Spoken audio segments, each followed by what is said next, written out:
Good morning, good morning, good morning! Ayan, nandito na naman ako. Ako po si Teacher Charis Pica, all the way from Cavite Elementary School, District of Marvelas, Division of Bataan. Ayan, magandang umaga po sa inyong lahat, sa lahat po ng non-teaching personnel, especially po sa ating mga walang kakupas-kupas at walang kaganda-ganda at kagwapo-gwapong, walang kaganda-ganda, sobrang gwapo at sobrang gandang mga principals natin dito po sa Bataan at sa labas po ng Bataan. So yan, mas maganda pa po kayo sa umaga. Ayan. So bago po natin simulan, magkaroon po muna tayo ng national anthem to be followed by a prayer.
Mga kababayan, ang pambansang awit ng Pilipinas.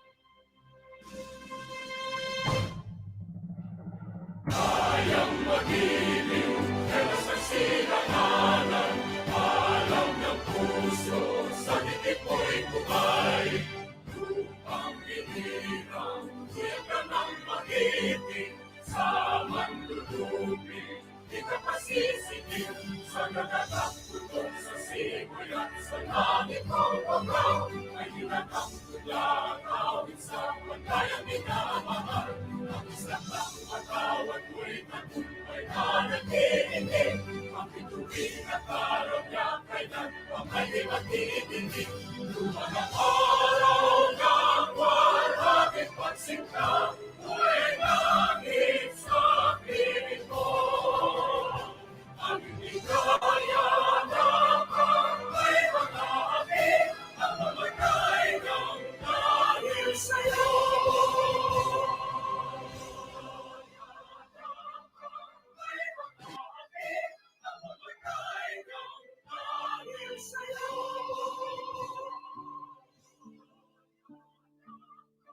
Tagapagkaloob ng lahat ng kaalaman at guro ng mga guro.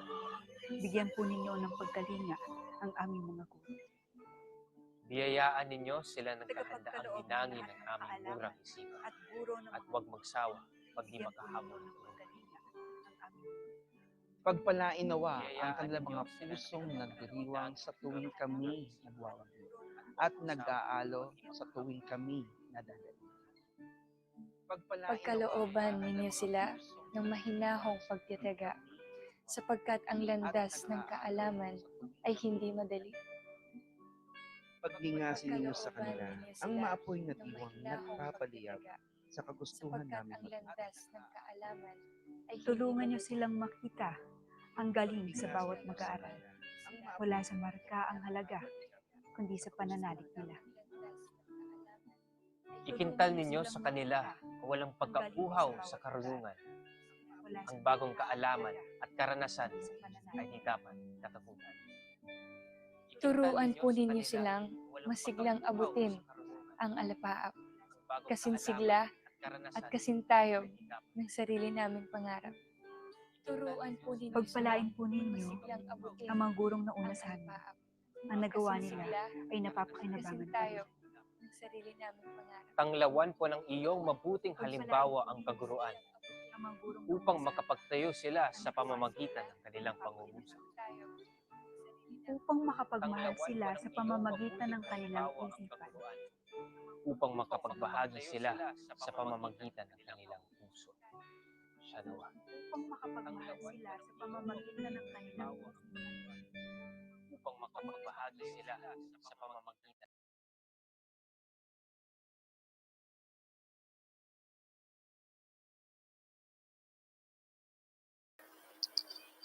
Ayan, good morning again. And to give us a welcome remarks, let's call on our Chief Education Supervisor in Curriculum Implementation Division, our very gorgeous Dr. Milagros M. Peñaflor.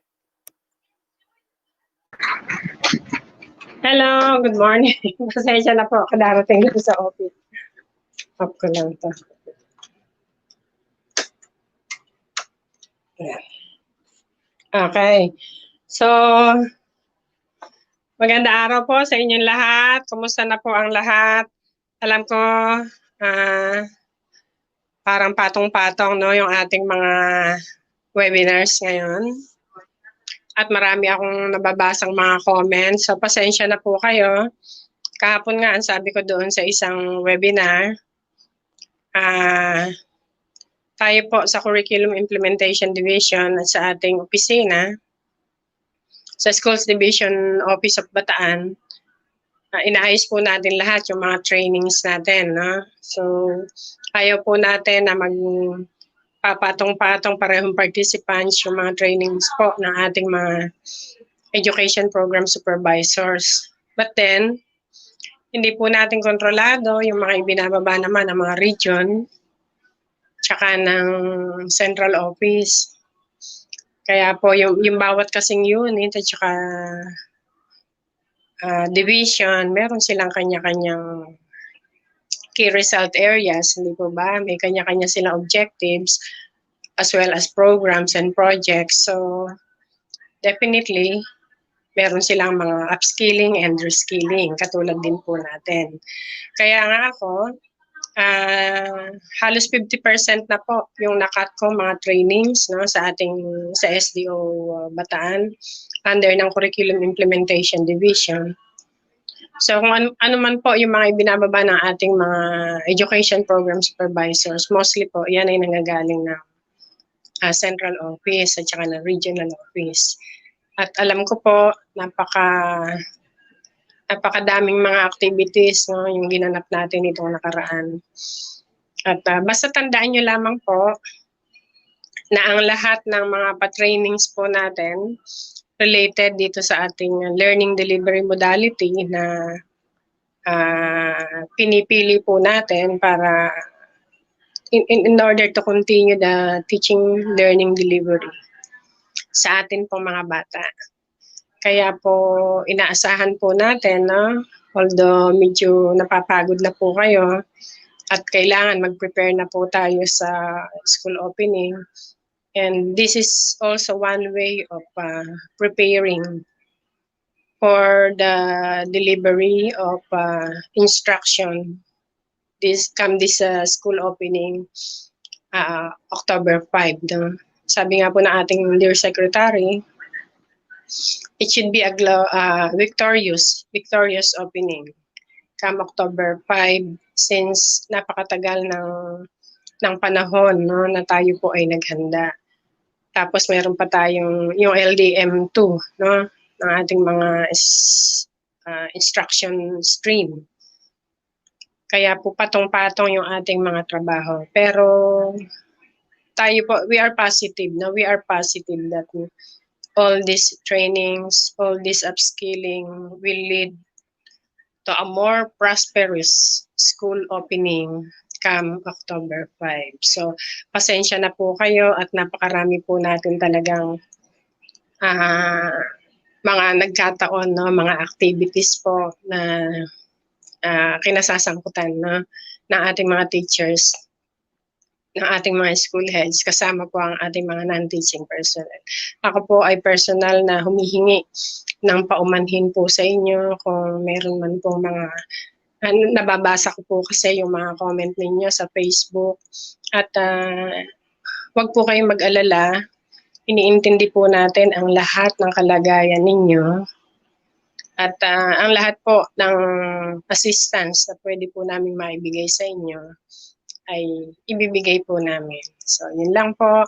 Maraming salamat sa proponent po kay Sir Richard, sa atin pong SDS, Dr. Romeo Alip, sa ating ASDS, Sir William Eric Palurin, sa akin pong kasamahang chief, si Sir Ramon Perez, sa mga kasamahan ko pong supervisor sa CID, ang ating pong mga education program supervisors, at district public schools district supervisors, sa atin pong lahat ng mga school heads, my dear teachers, sa mga non-teaching personnel po natin. Magandang umaga po. Maraming salamat po sa inyong palaging maagap na pagtugon at pagsuporta. God bless us all. Thank you so much. I love it.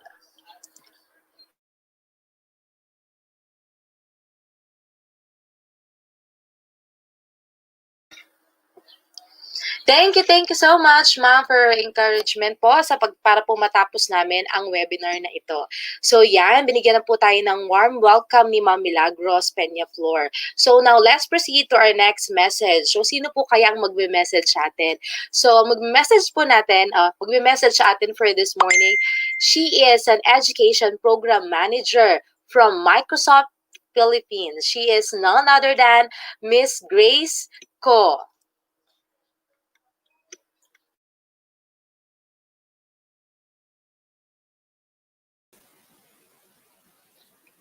Hi, hello, good morning everyone. Hello, magandang umaga po sa inyong lahat sa SDO-Bataan. My name is Grace. I am one of the program managers who support Microsoft Education. Una sa lahat, maraming salamat po sa SDO-Bataan for allowing us to be part of your webinar and for inviting us here this morning. So, magandang umaga po sa inyong lahat. Binabati po namin ang inyong division mula po sa ating SDS, sa ASDS, sa ating chief po earlier, and syempre sa lahat po ng organizers ng webinar na to, so especially po sa ating division ITO na si Sir Richard Alboro, and of course sa ating host. And especially po pala sa lahat po ng mga trainers natin na nag-prepare para po maihatid po ang webinar series ito sa ating non-teaching personnel sa SDO Bataan. So with me in this call is also part of our team. Later, she will be speaking after me. So I guess we were invited to be part of this webinar to also share to you some of the things that we are doing in Microsoft. And siguro, I would just like to start by saying, una sa lahat, gusto po namin i-acknowledge po lahat ng efforts at hard work ng inyong division in terms of preparing all of the teaching and non-teaching personnel, especially po sa pag-roll out ng Microsoft Technology sa inyong division. Una sa lahat, syempre gusto po namin i-acknowledge ang inyong division ITO ni si Sir Richard.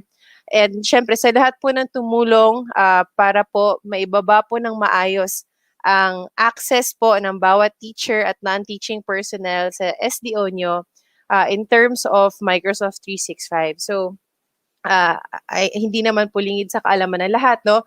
Meron na po tayong access ngayon sa Microsoft 365, meaning bawat teacher and eventually bawat estudyante po ng SDO natin ay magkakaroon ng Microsoft 365 access, which means all of you actually have access to the latest and licensed Microsoft software readily available to all of you as long as you have your DepEd email address. So it's a very fortunate that lahat po tayo nabigyan ng access at lahat po tayo ngayon ay may access sa tool na enterprise grade. So kung ano po yung ginagamit po namin sa corporate world, yun din po ang available sa bawat teacher at bawat estudyante ng SDO nyo at syempre sa lahat po ng SDO sa Pilipinas. So maraming salamat po sa inyo. And I've attended the previous session of this webinar wherein we wherein the SDO actually did a training for the teachers. And kami po sa Microsoft, we're very proud and we're very honored to work with divisions like yours who are really proactive in terms of training and empowering your own division and, you know, leveraging on the resources available to all of you for you to be able to conduct these sessions. I know that this is a collective effort of different trainers from different divisions, and I guess nakakatuwa po na talagang nangingibabaw po sa mga ganitong sessions yung spirit of us helping each other, especially during this time.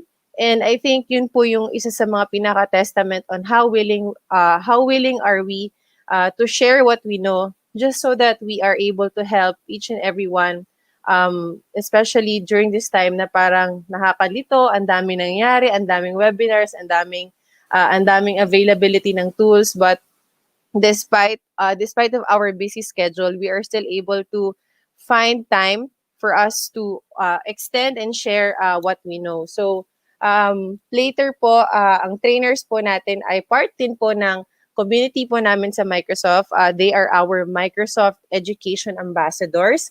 In-invite po sila na inyong SDO para po mag-impart ng kanilang natutunan from us. And excited po kami dahil itong mga ambassadors po na ito ay na-train din po ng Microsoft, at sila po ay talagang ilang beses na rin po nag-webinar at na-invite kahit saan-saan, at kahit anong oras man yan or kahit anong araw man yan, as long as available sila, very willing yan sila mag-share ng kanilang learnings and experiences about how they use technology for teaching and learning, especially during this time na yun nga, nag-shift tayo lahat to remote learning.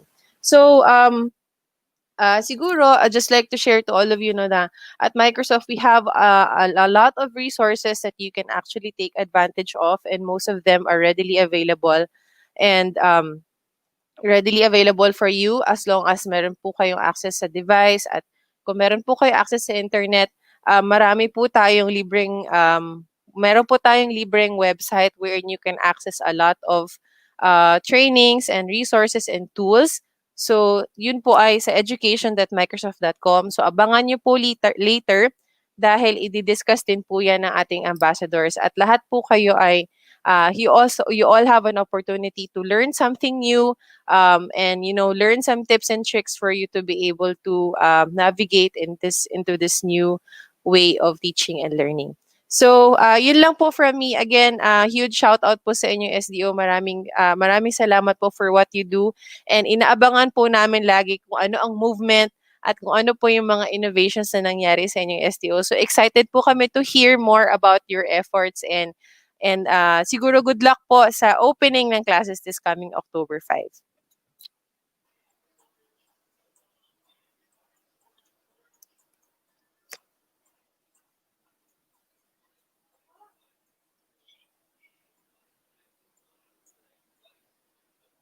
Yeah, thank you so much to Miss Grace ko para po sa kanyang encouragement or words of encouragement, and of course sa kanyang appreciation sa paggawa po dito kasama po ng ating IT officer na si Sir Richard. So before we proceed to our webinar orientation, let's have one message coming from our education program lead in Microsoft Philippines, none other than Miss Grace or Miss Clarissa Segismundo. Hi, good morning, everybody.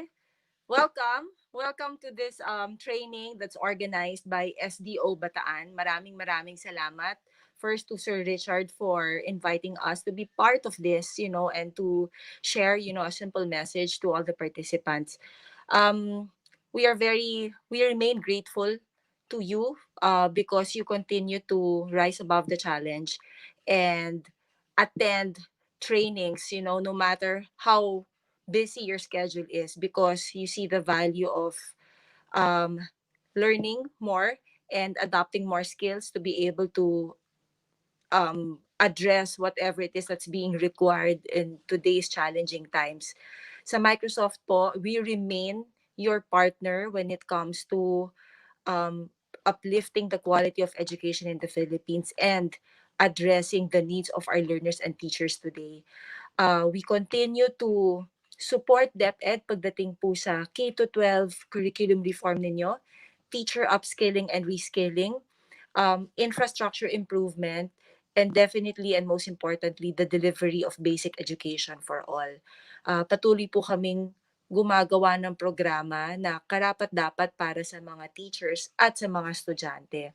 So ito pong ginagawang training ninyo ngayon, which is being delivered by our trainers and our Microsoft Education ambassadors. And maraming salamat sa mga trainers natin. We hope that you find value in attending this, and we hope that whatever tools and whatever skills are being transferred to you in the next few days, you will use them fully when it comes to your productivity and when it comes to your operational efficiency. Tools are there to, tools and technology are there to make our lives faster, make things more convenient for us. And therefore, please take advantage of them. Tulad nga po ng sinabi ni Grace, the Office 365 accounts for all teachers and high school students have been created already. That's in partnership with DepEd, no? And if wala pa po kayong access and yung mga nakakausap yung teachers, humihingi po ng access kung nasaan na yung accounts nila, you may communicate with your respective division IT officers because the distribution of these accounts are already in process. So that's actually a step ahead, to making sure that every user, teacher, and students would have access to these tools, and complemented by trainings, either delivered by Microsoft or delivered by your respective trainers and our Microsoft Education ambassadors. They go hand in hand po, 'di ba? So that the access is complemented by the right training and by the right professional development journey that we've laid down for our teachers and students. Another one initiative that I'd like to share with you is we will be focusing also our efforts on student skilling and certification. So in the past months or years, kung napansin nyo, marami ho tayong ginagawa sa Microsoft na teacher and leader capacity and capability building. Ngayon naman po, this year, marami na rin tayong resources na binubuo and team and programs where this will actually reach the students directly. So, papasok po si Microsoft ngayon we are working closely with the curriculum and instructions team in ensuring that they're updated with the right tools, and ICT is fully integrated across all subjects, because technology isn't technology isn't a standalone topic, right? It's not a standalone subject or skill. Technology is seamlessly integrated across all subjects. Maski ano pong discipline ang meron tayo, kailangan basic po, may skills tayo on ICT literacy. And that's what we are bringing down to the learners, right? So whether you're doing math or language or science, nandiyan na rin po talaga ang technology. So we're starting them young. For example, things like game-based learning, nandiyan po pumapasok yung Minecraft. And teachers and students have access to Minecraft because of the countrywide license of DepEd on Office 365. So part po dun yung Minecraft. So soon, mabibigyan na rin po ng access to Minecraft lahat ng estudyante and teachers. Second thing is, pagdating sa student skilling din, we have, a solid learning path and training path to make sure that senior high school students have access to certification, which will make them employable. So dun din pumapasok yung Global Skilling Initiative ni Microsoft, and we want the students to really benefit from that. So don't be surprised, if in the coming months you will see so many announcements and programs and initiatives being cascaded to different regional and divisional offices. We will handhold you in that. I know, we don't want to overwhelm everyone by just giving you so many programs, right? The transition will be not abrupt, but we will make sure that from the leaders to the teachers, partner nyo po ang Microsoft sa pagbaba nitong mga programang ito. We are also aware that, come October, of course, the concern is really just the delivery of education. and no one's rushing, right? But we want to also assure you that while we are focusing on the delivery of education, we are performing, we are also transforming at the same time. So along with the motion ng pag-deliver ng education, pagtulong sa DepEd at sa bawat eskwela na meron tayong tools to collaborate, on the side and simultaneously, nandyan din po kami talking to your leaders, talking to different offices within DepEd to ensure that we are also not left behind when it comes to relevance, when it comes to skills needed few years from now by the employers from your students. So maraming salamat po, and good luck in the coming days. We wish you all the best. See you again soon.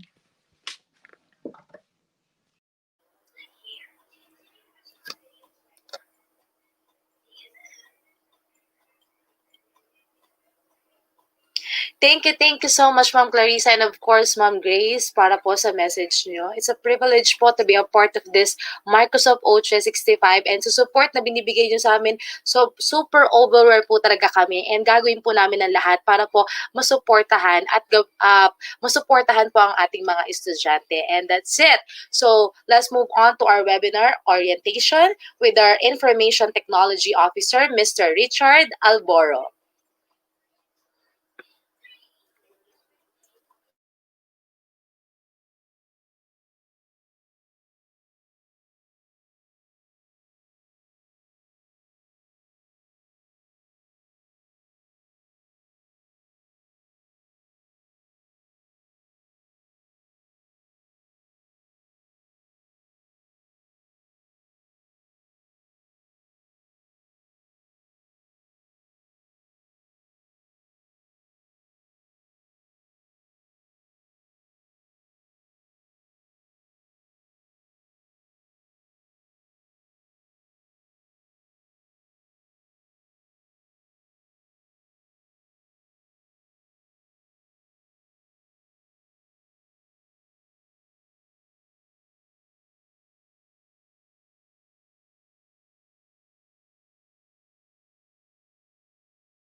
Sir Chad?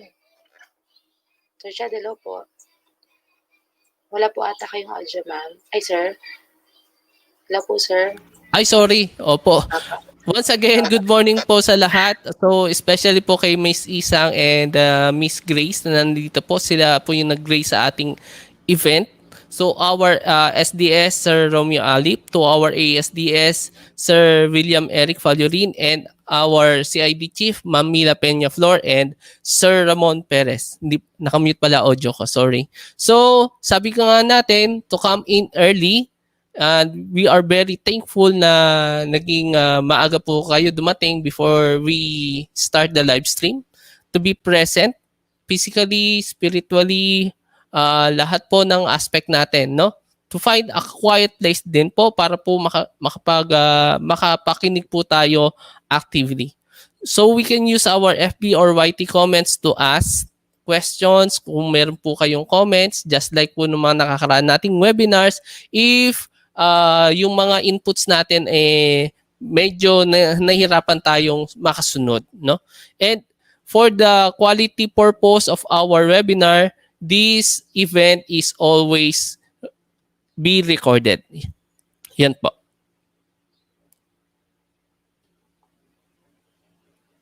So next. So for our webinar objectives for this day, nagaganap na po at kasalukuyan na pa-process na po yung ating first objective is to distribute our Microsoft and install O365 licenses to all elementary permanent employees in the office and schools, DepEd email, no? Pati po yung mga support staff po natin hanggang sa mga supervisors.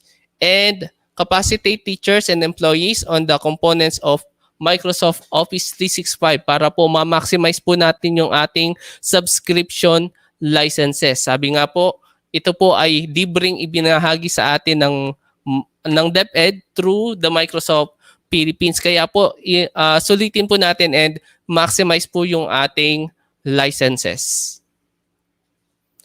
For the technical requirements, sabi nga po natin, kailangan pa rin ng desktop, laptop, and license Microsoft Office 365. And syempre, ito po ay para sa mga DepEd permanent employees lang po. So sa mga sa JO and MOU na kasama po natin, you can use your free Microsoft accounts by signing in, no, a new account para po makasabay tayo sa mga susunod na activities.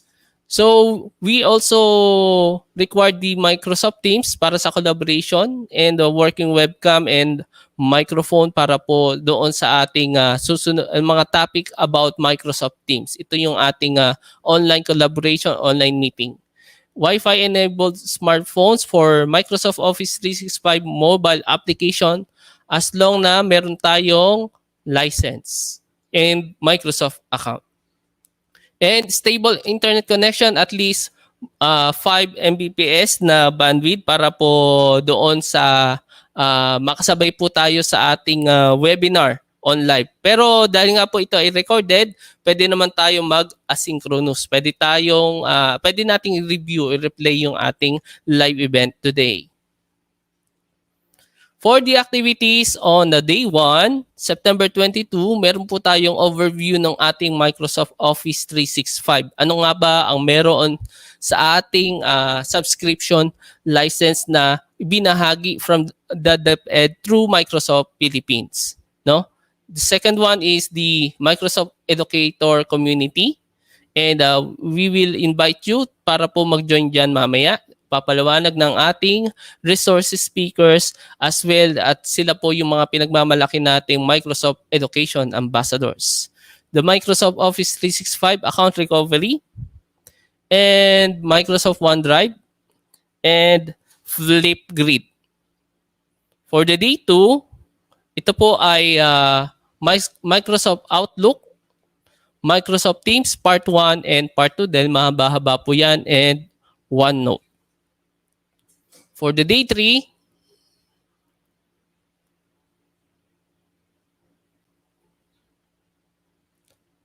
so we have Sway, Microsoft Word, Microsoft Excel, and Wakelet.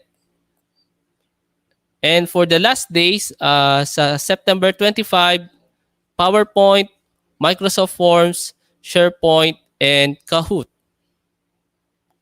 Yan po yung mga i-discuss po natin. So, para po doon sa mga kasama po natin sa ating webinar policy po, so no output, no certificate, pero gagaanan po natin yan. So, submit output on time, but dahil nga po sa kabilang mga webinar, so magbibigay po tayo ng extension dyan. Wala po, no worries po, no? So, to fill up your online attendance and answer the program evaluation daily. So that will be serve as your attendance kapag nagsagot po tayo ng ating program evaluation from day 1 to day 4, September 22 to 25. Make sure po tama po yung mga information na inilalagay po ninyo because we implement garbage in, garbage out policy. Ibig sabihin, pag mali po yung, lalo na yung ating email address, so hindi po siya makakount, no? At magkakaroon po ng error sa pagsisend ng certificate. Katulad po ng sinesend po namin on the first webinar series po natin, no?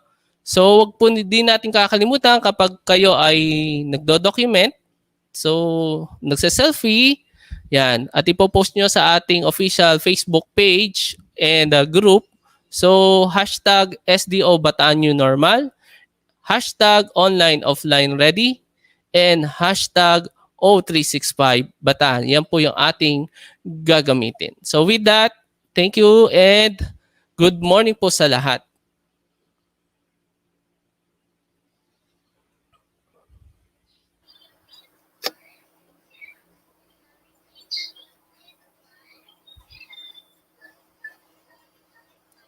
Yan. Thank you so much, Sir Richard M. Albora, puro po sa ating webinar orientation or sa ating house rules. Para huwag po natin kakalimutan, always use our hashtag SDO-Bataan New Normal, hashtag online offline ready, and hashtag O365 Bataan. Yan, mag-take na po tayo ng pictures lang po hanggat po tayo ay fresh pa. Ayan. So ngayon po, let's have some overview. So sino po ba ang bibigay sa atin ng overview about Microsoft O365? So let's see. Okay, she is a graduate of Bachelor of Science in Information Technology, major in Software Development at Colegio San Juan de Letran, Abukay. She is also a cum laude, a Microsoft Education Ambassador, MIE trainer, and also she is a teacher 3 from Limay Senior High School. She is none other than Ma'am Chaser Charis C. Gatchula.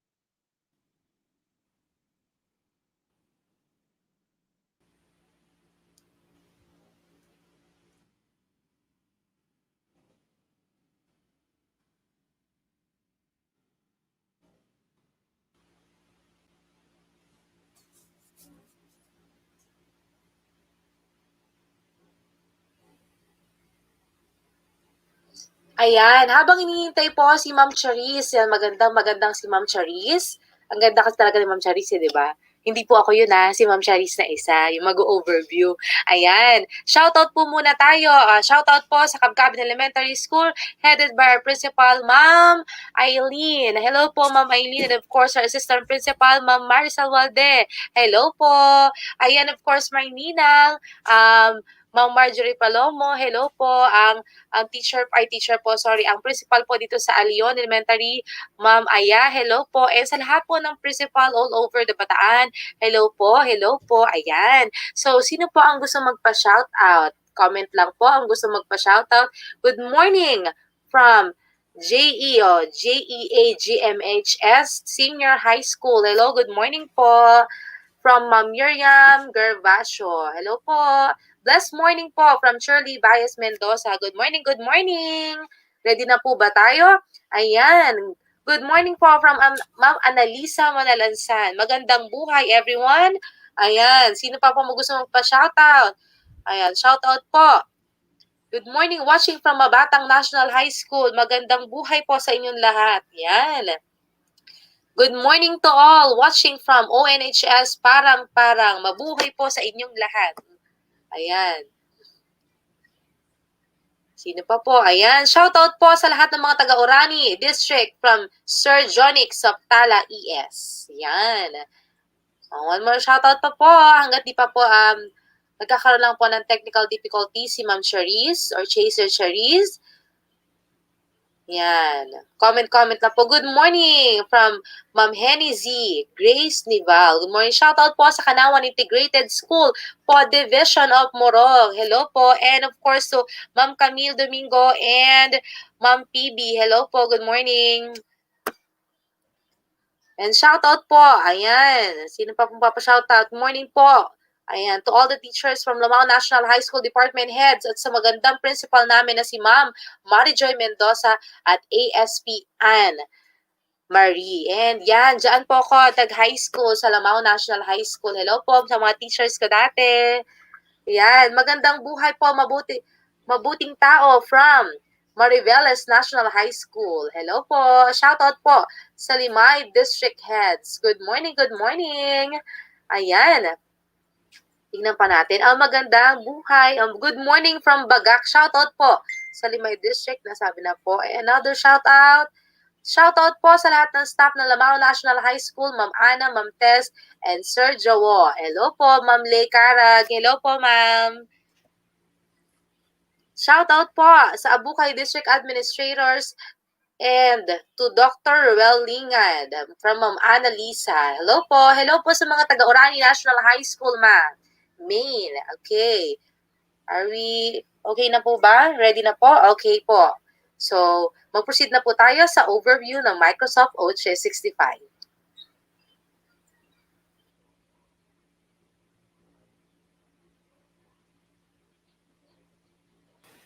Ayan. Hope you're doing great at home or at school. So today, I will give you an overview ng star ng series of trainings natin today, which is Office 365. Okay, so let's face it, it's hard to be productive when you're working from home at unlike pag nasa school tayo, lahat ng attention natin ay nasa work lang. Ayan. During this new normal, minsan, of course, nasa bahay lang tayo kasi skeletal lang yung work ngayon, hindi naman tayo always na nasa school. And sometimes, we have to do the tasks while we are at home. Ayan. And it's very hard to focus. But through Office 365, ayan, magkakaroon tayo ng different tools na mag-i-increase ang ating productivity and efficiency in doing different tasks na related sa new normal natin. Alam naman natin na medyo maraming mga pinapasang mga reports po right now. So, yan. So, through Office 365 and yung mga ipapakilalang tools na mga kasama natin mamaya, mapapadali po natin yung mga reports na ipapasa natin. Ayan. So, mag-throwback, Monday muna tayo. So, if we are going to present sa ating mga co-teachers, ayan, gagamit muna tayo ng MP3 or the Manila Paper, Manila Paper Technology. So, ilalagay po natin yung information sa Manila Paper, then ipepresent natin. Then, kung meron pa po tayong pagpepresenta niyan sa susunod na linggo, hindi na natin magagamit si Manila Paper.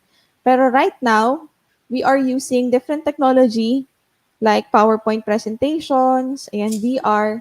So, through Office 365, mas mapapadali po natin yung ating presentation and mas mapapaganda po yung presentation po natin.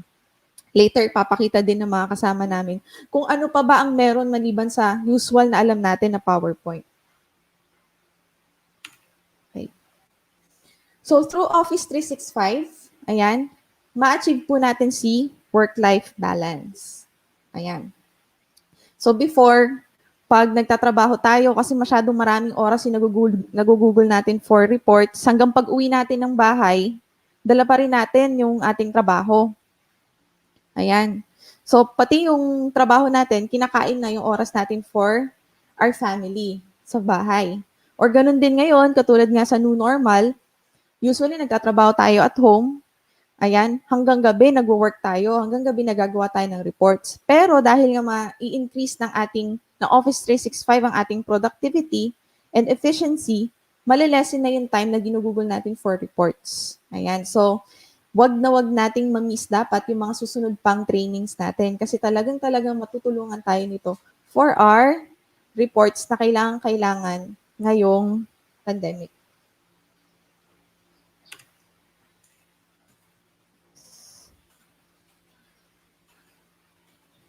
Ayan. So, dito po muna tayo.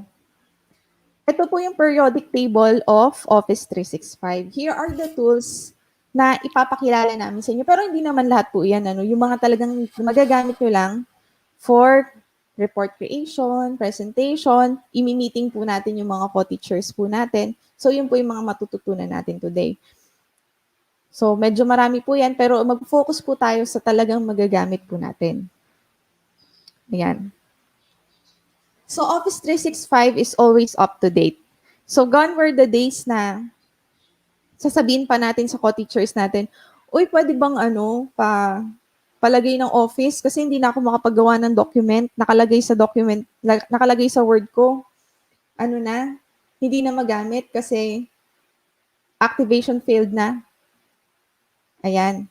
So, wag po tayong maguguluhan ha. Si Office 365 po, ang gagamitin po nating account dito is the R3-2. So, dalawa po diba yung DepEd account natin. So, yung isang at deped.gov.ph, gagamitin po natin siya for G Suite na another training din po siya. Then, si R3-2 po natin, ito po yung gagamitin natin for Office 365. So, remember po na si Office 365 is created by Microsoft, then while G Suite, of course, is created by Google. Okay. So, ginawa po talaga si Office 365 para magkaroon po tayo ng maraming tools na pwede nating gamitin to promote our collaboration. So, karamihan po ng meetings ngayon, ang ginagamit po natin, di ba, Zoom? Pero meron po tayong meeting na app na pwede natin, or tool na pwede natin gamitin na hindi limited yung time natin, tsaka di limited yung mga pwedeng pumasok. So, always remember that Office 365 is always up to date and Microsoft created it to help organizations and people's organizations to be more productive. And of course, it promotes collaboration between teams and provides security as well for documents. Ayan. So, yung mga documents niyo po, later i-discuss din natin yan. Kung paano na ba yung sharing ng documents dahil wala na po tayong pasahan ng flash drive. Okay? It's all on your devices. So, we're very blessed kasi binigyan po tayo ni binigyan po tayo ni DepEd ng free na Microsoft or O365 accounts. So, kung hindi po tayo binigyan yan, of course, dun po tayo sa dati na laging nagpa-product activation failed or kailangan po natin magbayad ng, I think it's around $10 po per month. Basta monthly subscription po kasi si O365. Pero through DepEd, ayan, and its partnership with Microsoft, free po natin siyang makukuha. So, it's all on your devices. Magkakaroon po kayo ng 15 na licenses. Ayan. So, pag sinabi po natin 15 na licenses, you have 5 licenses for your Mac or PC. So, sa inyong mga computers and laptop po, 5 po yung pwede nyo i-login. So, if you have multiple laptops, pwede nyo pong i-login yung inyong Microsoft account. Of course, 5 tablets and 5 mobile devices. Again, napakadami po nun, di ba? 5 PCs, 5 tablets, and 5 mobile devices. So if ever you have, say for example, created a document sa inyong cellphone, then gusto nyong ipasa sa inyong PC, as long as it is connected po using your accounts. Mamaya, i-discuss po yan. Pwede nyo po ma-access yon sa different devices as long as you have an internet connection. So nakita nyo po, sobrang hassle-free po niya. Okay, yung mga available po na apps ng Office 365 on your laptop, on your tablet, and on your cellphone, as long as you have the account, pwede nyo po siyang i-login doon. Ayan. So, yun, napakadami po nun, ano? So, pwede nyo po siyang, so kung meron pa po kayong 2 cellphone, 2 smartphones, i-login nyo lang po siya doon. Ayan. Next, it's your great work in the cloud. So, since we are working at home most of the time, or kung di naman po most of the time, yung mga co-teachers po natin ay most of the time nasa bahay, sharing of files ay medyo, di ba, mahirap. Parang sabihin mo, paano kaya i-share to kay ganito? Yung flash drive ko nandito, dadaling ko pa sa kanya, papapuntahin ko pa siya. Pero through Office 365, makikita nyo mamaya kung paano or kung gaano kadali mag-share ng file sa isang co-teacher or sa group ng co-teachers. Diba? So, very convenient po yan. Wala na rin po yung na virus si flash drive kasi sinaksak niyo po sa laptop ng isang teacher, then na-hide lahat ng files. So wala na po yan kasi meron na po tayong OneDrive, which will be discussed, I think, today or sa mga susunod pa pong araw. Ayan, malalaman din po natin, baka naman po parang ano yan, parang Google Drive na 15 gig lang po yung makukuha natin. Ayun po, dito po hindi. Makikita natin na talagang hindi po tayo mauubusan ng space at kahit gaano po kalaki yung file na ipapasa natin doon, ma-accommodate po niya. Ayan. And of course, Microsoft is here for you. Ayan. So yung DepEd and Microsoft are working hand in hand para po tulungan tayo for the productivity tool. So if you have issues with your account, you can contact your ICT coordinator, si Sir Chad, or if you have issues sa Microsoft, pwede niyo pong padaanin sa kanila and they will respond. Yun po yung napakaganda sa Microsoft kasi talagang nandun po yung kanilang customer support. Ayan. So that's it for the introduction of Microsoft Office 365. So wag po tayong mawawala kasi talagang marami po tayong matututunan in this series of webinars. So thank you very much and enjoy your day.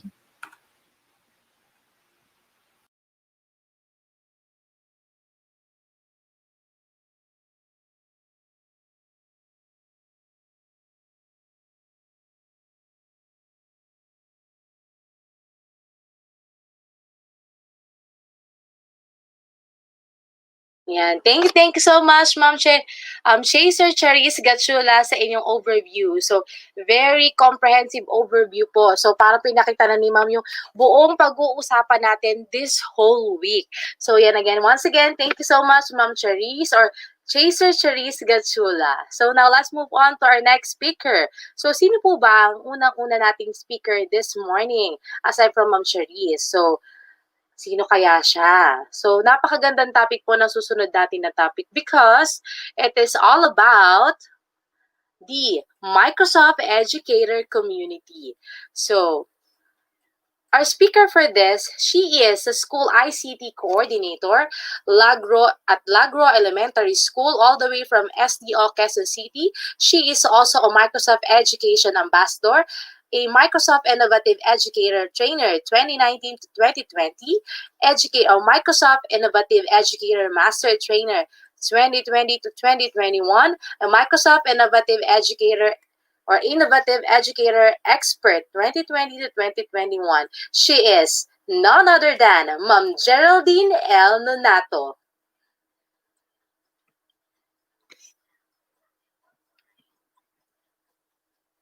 Morning po. Paumanhin po sa aking boses. Miss Char, are you hearing my audio po? Just checking po. Yes, ma'am. Loud and clear po. Miss Cha? Yes, ma'am. Loud and clear po. Rinig na rinig po, ma'am. Hearing me po, ma'am? Yes, Okay. ma'am. Thank you so much. I am delighted to be part of today's event po ng SDO Bataan. Unfortunately po, I am struggling with the internet connection. So please bear with me sa lahat po ng ating participants. And I hope I would be able to share you smoothly of the presentation. So my topic is all about the Microsoft Educator Community. And kanina po, nabanggit po ito ng isa sa aming mga program managers, walang iba po kundi si Miss Grace ko. So, bibigyan ko lamang po kayo ng pahapyaw kung ano po ang meron kay Microsoft Educator Center. At ito po ay tinatawag din namin kasi siyang Microsoft Educator Community because lahat po na bumibisita sa website na ito ay hindi lamang po all about Microsoft products ang ipinapakita, kundi mag-gain din po kayo ng mga learning paths and courses na ino-offer po ni Microsoft for you to be aware of our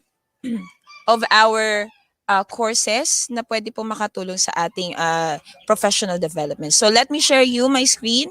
I hope it would be fine. So waiting lang po ako. Saglit lamang po.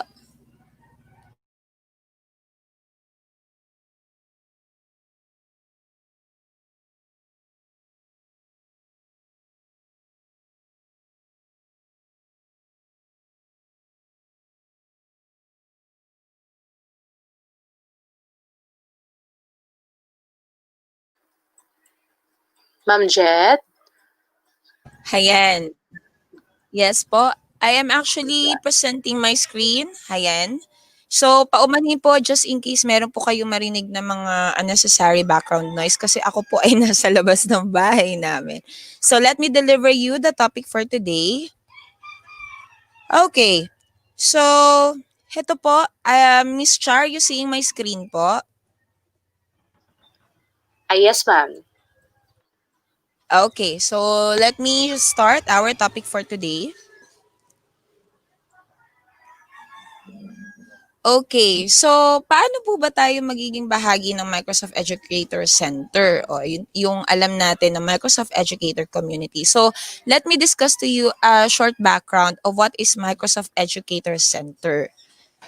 So, right now you actually seeing the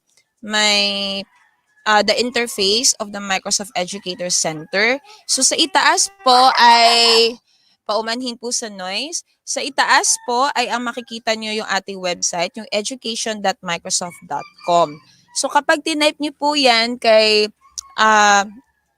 Microsoft Edge browser, mabibigyan po niya kayo na agad na idea kung anong meron kay Microsoft Educator Center. So, ito pong dashboard po or interface po ni Educator Center ay binibigyan po kayo ng idea ng mga programs and trainings and even learning paths and courses na magbibigay po sa inyo ng idea kung ano po yung mga maaari po magbigay sa inyo ng ways to improve and maging tools pa po para lalo nating ma-deliver yung ating mga discussions by using the productivity tools po na ino-offer po ni Microsoft sa atin. Okay? So, as you can see po, dyan sa ibaba, may nakalagay po dyan popular trainings and resources to get started. Aside from the products, kung halimbawa po mabuksan niyo po itong website natin, may mga makikita po kayo dyan different courses and topics or even learning paths wherein you can visit para po ma-check ninyo kung ano po ba yung mga maaari nyo pong gamitin to apply, lalo na po kapag meron tayong mga gustong gawin or i-implement na programs para po sa ating mga schools. Okay? So, hayan po ang ating website, education.microsoft.com. Do not be worried because I will be sharing you this PowerPoint presentation. I will be sending this to Sir Richard para po mabigyan po kayo ng guide. So on the left side, you will be seeing yung ating pong screenshots na meron pong nakabox na courses and learning paths. So saan po yan makikita? That will be under the training. So eto po, as you can see that I hovered my mouse to the word training. So meron po kasing 4 na menus po dyan kay Microsoft Educator Center. So we have the training, the lesson plans and programs and the resources. So when you go to training, ang makikita nyo po under nyan ay ang mga submenus ng courses, learning paths, and webinars and online events. So under courses and learning paths, kapag yan po ay kinlik ninyo, i-go through po niya kayo doon sa mga ino-offer niya pong courses and other programs that you can visit for you to be able to know kung ano po yung mga latest updates na pwede nyo pong gamitin or even check na maaari nyo pong i-cite na pwede i-apply sa ating pong mga ginagawang strategies, lalo na po kapag curriculum instruction ang pinag-uusapan using those productivity tools na pwedeng i-offer ni Microsoft sa atin. Now, below on it, yung tinatawag po nating webinars and online events, kapag yan naman po ay kinlik ninyo, binibigyan naman po kayo ng idea ni Microsoft kung ano po yung mga latest webinars and events na kanila pong ino-offer with specific schedules. So, when you go to the website, punta lang po kayo doon sa training na menu and you will just hover your mouse to those submenus for you to check all the programs and even po yung mga nakasked po na webinars and online events. And please, grab niyo po yung opportunity to join kasi once naman po na ma-complete niyo po yan, hindi lang po basta learning and professional development po ang makukuha nyo, but also you would be able to earn badges and certificates once you completed all the courses and learning paths po na ino-offer ni Microsoft, or even on the webinars and online events. Okay? Dito naman po sa dalawa pong katabi ni training ay yung lesson plans and programs. So sa under lesson plans, we have the Hacking STEM, the Minecraft Education Edition, and the Skype in the Classroom. Now, bakit po lesson plans? Okay, paumanhin po sa noise. When you go to Hacking STEM, Minecraft Education, and Skype in the Classroom, may mga ino-offer po dyan na mga lesson plans that you can cite na pwede nyo pong i-apply sa mga lesson plans po na pwede natin gamitin kapag po tayo ay nagturo na. Ito po ay nagsisilbing guide sa atin or even additional resources para po mas mapaganda po natin lalo ang delivery ng ating mga lesson or even yung mga instructions po na gusto natin gawin para po sa ating mga viewers or even participants po. Whatever trainings or even discussions or instructions that we want to lead to our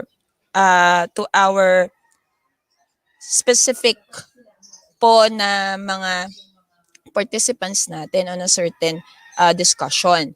Now, for the programs, meron po diyang 4. We have the Microsoft Innovative Educator Programs, the Student Teacher Education Program, the Global Training Partners Program, and the Showcase School Program. Ang bawat programs po na ito ay may mga specific objectives and goals po. For our professional development, we can enroll to these programs. Just visit those sub-menus under the program menu po kay MEC para po malaman po ninyo yung mga details kasi mahalaga po na magkaroon po kayo ng background check on what these programs offer us. Kapag po nakita po ninyo yung content ng bawat isa niyan, for sure po na maiengganyo po kayong sumali kasi marami po silang ino-offer for us for our professional development and maging bahagi tayo ng collaboration to make our knowledge and our goal to share learnings to others as well. Okay? So, doon naman po sa resources na nasa right side po sa pang-4, ang content naman po niyan ay lahat po ng mga nasa loob ng 30 menus natin. Yung training, yung lesson plans, and programs. So, hindi ko na po yan nilagyan ng presentation because when you click to the actual website, makikita nyo po lahat doon kung ano po yung mga ino-offer ni Microsoft doon po sa resources. Just check the website. We have the education.microsoft.com. Okay? So, just exploring it. Then we'll move on to the next slide. Okay, there are some concerns pa rin po sa iba na they don't have their Microsoft 365 accounts coming from DepEd. But to join to MEC or the Microsoft Educator Center, pwede po kayo mag-create ng sarili nyo pong Microsoft account. So, bibigyan ko po kayo ng pahapyaw tungkol dito. So, paano po kayo makakapag-create? For those po na wala pa po nito, ito po yung way at opportunity para magkaroon po kayo. You can create on your own. But for those po na meron na, pwedeng yun na po ang gamitin ninyo to register po sa ating MEC. And syempre, magamit nyo rin po yung mga apps na meron po dyan sa inyo pong mga Microsoft accounts. So for those na wala pa, heto lang po yun. Una-una, syempre, you go to the website of office.com using the browser of Microsoft Edge. Mahalaga po na dyan nyo po yan bubuksan to take effect of the registration. Next. Heto na. Saglit lamang po. Akin pong bubuksan. So, balik po tayo ulit. Paumanhin po sa inconsistency. Okay. So, move on tayo. So, ayan. Nandito po tayo ngayon sa part na to. When you go to office.com, bubuksan po niya yung interface. Then, all you have to do is just sign up. And then, magkakaroon po yun ng mga prompt box na lalabas. So, syempre, una, tatanungin po niya kayo kung yun dito po sa left side, it will lead you to create your own account. So just type in your desired username and password. Then after po niyan, pag kayo po ay nakapag-create ng sarili nyong username, just click the next box po, yung button po natin na blue. Then dadalhin po niya kayo dyan sa right side na picture, yung create account pa rin. It will give you options kung ano pong domain under Microsoft yung gusto nyo pong gamitin para po magkaroon kayo ng personal account. It can be outlook.ph, outlook.com, or even hotmail.com.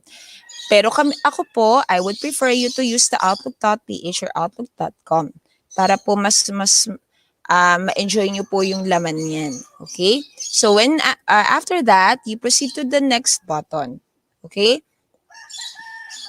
So, once po na natapos niyo po yung mga kasunod niya na instructions at naging successful po ang registration niyo, ito po yung lalabas po sa inyo. Actually, yung account po namin, yung mga may existing accounts po, na-update po yung account namin at nagkaroon po siya ng ganitong panibagong interface, which is nag-upgrade siya to O365. So, ganyan po yung makikita ninyo.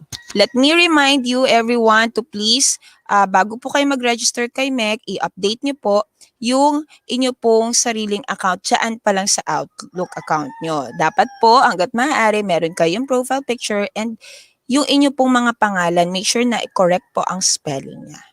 Okay? So, when you're done with that, na-settle nyo na yan, lahat-lahat, you are all set to join sa ating Microsoft Educator Center. So, balik po tayo doon kay Microsoft Educator Center. Now that you are having your account, ang alam ko rin po at ang mga taga SDO Bataan ay may iba po sa inyo naka-register na dito. So for the benefit of those who are new here, pupunta po tayo dito, okay? So when you go back to education.microsoft.com, just click to sign in po sa right side. Ang gagawin nyo lamang po, i-register nyo po ang inyong account na personal account, or even kung gusto nyo po is yung existing po ninyong Microsoft DepEd M365 account, pwede rin nyo po yung gamitin. But be reminded again, make sure that your account is well-established, lalo na po yung names po ninyo kasi nag-a-appear po yan sa ating certificates and badges, sa ating certificates together with the badge that you will be earning in the case that you completed the courses, learning paths, or even the attended webinars that you go through. Okay? Now, pinakamahalagang bahagi po na kapag kayo ay nag-sign in kay education.microsoft.com or sa ating MEC, nakakagaan po ng pakiramdam lalo at mas lalong nakaka-inspire when we would be able to gain certificate and badges. So, paano natin nagigain yung mga yon from the courses and webinars po na ina-attendan natin na Microsoft-related po ang programs. So, start tayo. Again, open the website. Sign in using your existing MS personal account or even the DepEd M365 account. Kung ano po yung ni-register nyo dyan kay MEC, just click this button for you to sign in. So, syempre po, pag nag-sign in kayo, babalik po kayo sa ganitong proseso ulit, sign in using the email account and password po na ni-register ninyo kay MEC. Okay? So, ibabalik niya po kayo ulit sa ating interface at i-click niyo po yung button na yan. Yan po yung nakikita niyo sa ating screen. Yan po ay initials po yan kasi wala pa siyang picture. Pero kapag meron po kayong picture doon sa account ninyo, mag-a-appear din po siya dyan. So, kapag kinlik nyo po ang inyo pong account kay education.microsoft.com or sa ating MEC, bibigyan po niya kayo ng tatlong menus below. We have the My Profile, the Redeem Achievement Code, and yung Sign Out. Now, once you completed the courses and the learning paths or even the webinars you attended, kung gusto nyo pong maklaim itong mga to, nagbibigay po yan ng training codes. So, para po ma-redeem nyo po yon, click the Redeem Achievement Code. So, when you click the redeem achievement code, ang makikita nyo po ay yung prop box po na nandyan po sa itaas na nakikita nyo pong picture. So, ang bawat trainers po ay maibibigay sa inyong training code. Yung sa akin po, ang ibibigay ko po sa inyo to claim is yung nandito po sa screen. But later po, wag po kayong mag-alala dahil lahat po ng trainers will give you their respective training codes para po maklaim po ninyo. So, halimbawa, ito po yung sa akin, T-GNC695820. So, kapag nakuha nyo po yan, pasok lang po kayo kay MEC, you go to the Redeem Achievement Code section, tab, Redeem Code Prompt Box, type nyo po yung binigay na training code. So, when you're done typing the code, just click the Redeem button. So, pag naklik nyo po yan,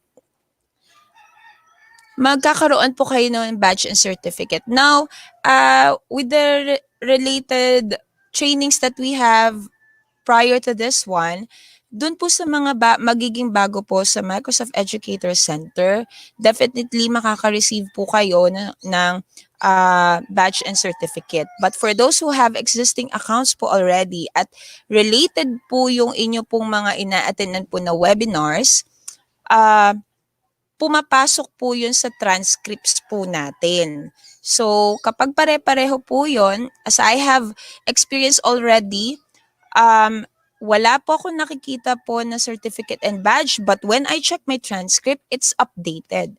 So, ganun po yung mga nangyayari. But for those who are new ones, makaka-receive po kayo ng badge and certificate. But we still encourage everyone to gain those training codes and gain those professional development related trainings kasi yan po ay nagdadagdag po yan sa ating pagkatuto. And at the same time, nagkakaroon po tayo ng credit sa mga sarili natin na para tayong estudyante that we gain a lot of learnings at nakikita po yan natin sa ating transcript. Okay? So, halimbawa, natapos po kayo makapag-redeem, bibigyan po kayo ng notification na successful po kayo doon.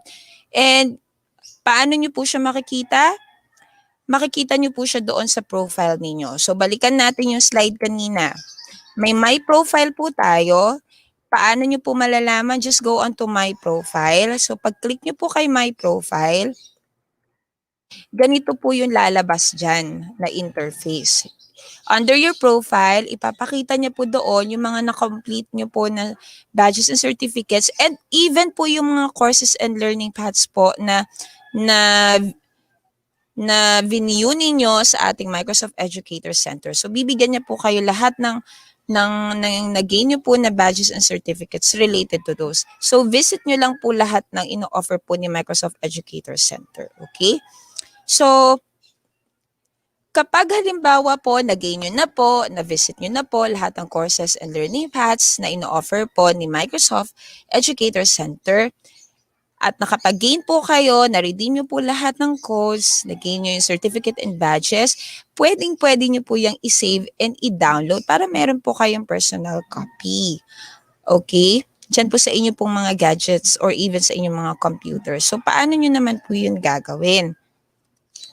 Una, syempre, bubuksan nyo po ulit ang inyong account kay MEC. Tapos punta po kayo doon sa inyong my profile. So kanina sabi ko nga po, mabibigyan nyo po yun lahat.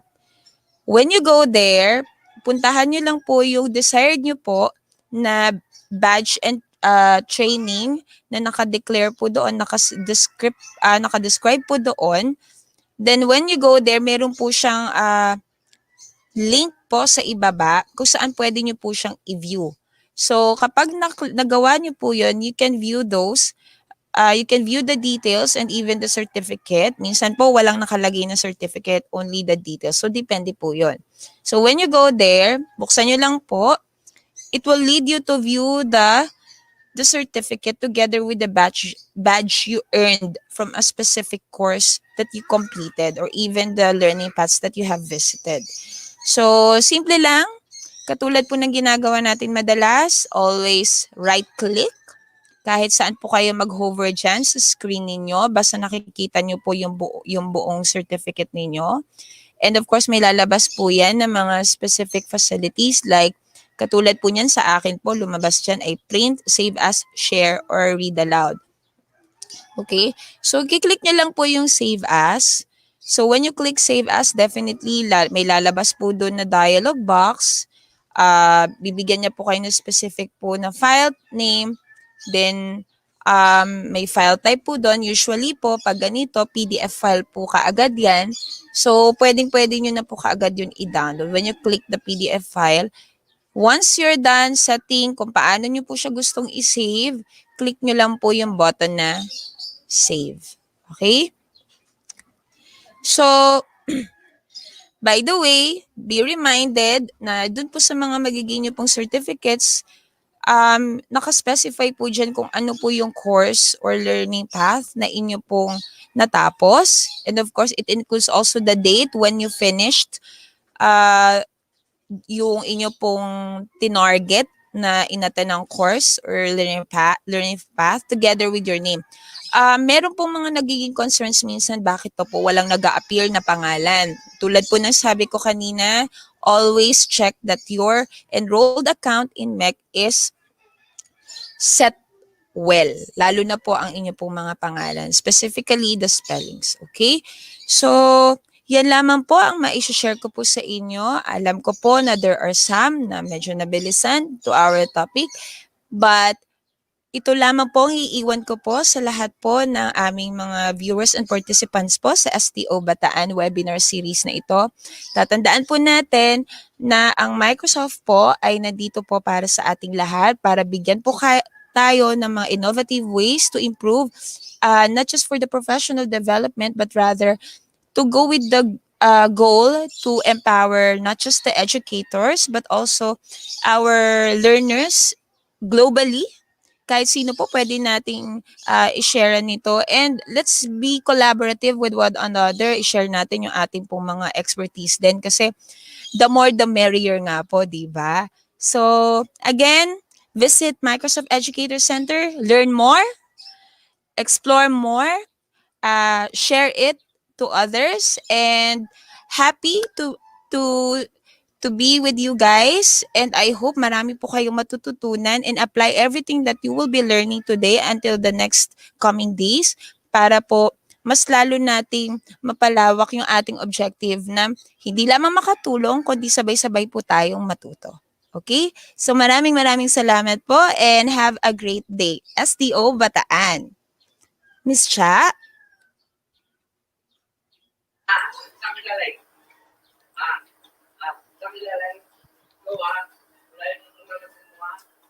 Thank you so much, Ma'am Geraldine Nonato. Yan. So guys, yan po, diyan po natin paulit-ulit simula sa una hanggang sa uli. Babalik at babalik po tayo diyan sa Microsoft Educator Community. Hindi lang po para i-redeem ang ating mga code na ibibigay po sa atin. Kung hindi, para po mabigyan po tayo ng different courses above po sa mga i-discuss po sa atin. So again, once again, thank you so much again, Ma'am Geraldine Nonato.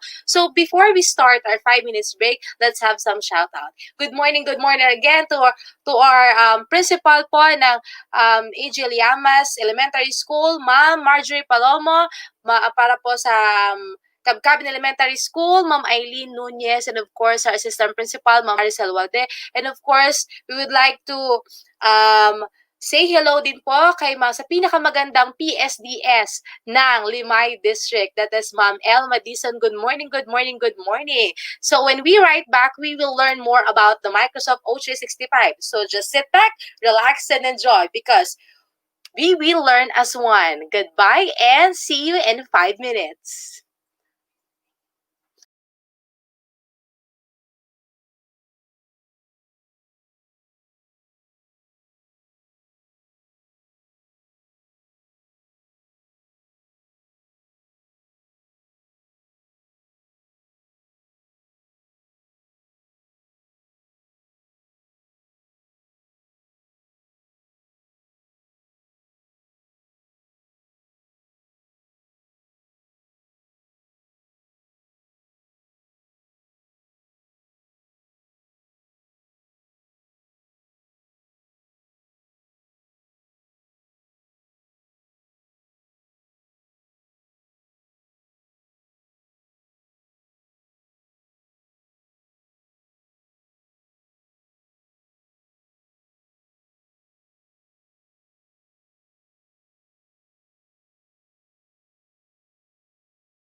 And we're back. So yan, before we start our second discussion about the next topic, let's have some shout out. So may nakita po ako kanina dito. So pa-shout out po sa mga school head ng Dinalupihan District. Hello po. Good morning, good morning, good morning everyone. At sa lahat po ng district dito sa Bataan, magandang umaga. And of course, from Hermosa National High School, Senior High School. Pa-shoutout din po sa lahat ng admin and staff ng Limay National High School, to my co-department heads and to our school head, Ma'am Sol Villones. Hello po, magandang umaga. So yan, let's move on to our next topic. So our next topic is very interesting topic po. So, sobrang tuwa po ng mga teachers natin, ang ating participant last week because of his presentation. So, sino po kaya siya?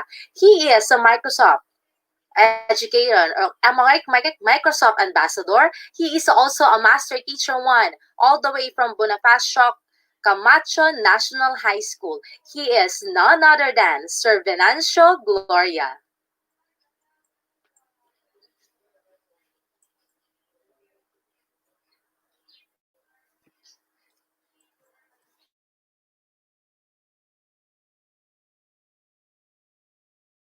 Magandang buhay po sa ating lahat. Ako po ay si Veni Carage Gloria, isang guro sa Bonifacio Camacho National High School, District of Abukay. Ang aking pong topic ay tungkol sa resetting or recovering the Microsoft account. Actually, yung i-recover natin ay ang password. Kasi naman, bakit nga ba hindi ninyo subukang i-print sa A4 coupon band ang inyong password? Ipalaminate or ipa-frame sa display ninyo sa headboard ng inyong kama o sa inyong living room. Sa ganoong paraan, hindi nyo tiyak malilimutan ang inyong password.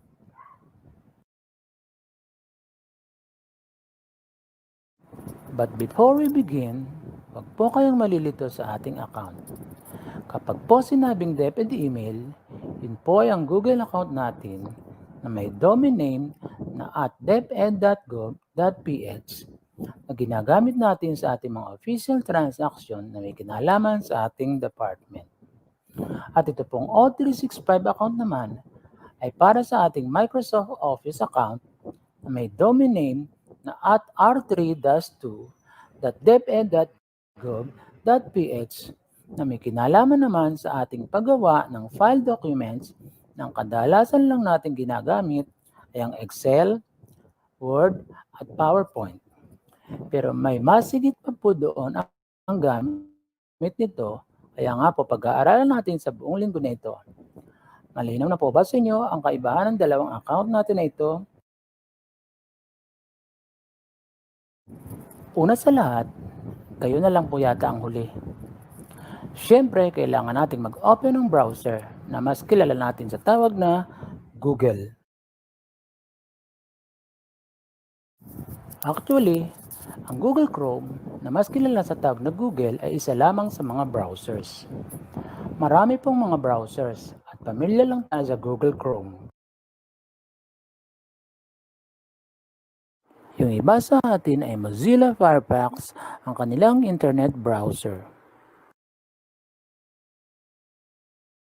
At sa mga Jurassic, wala na po ang Internet Explorer. Ito po ay pinalitan ng mas epektibong Microsoft Edge.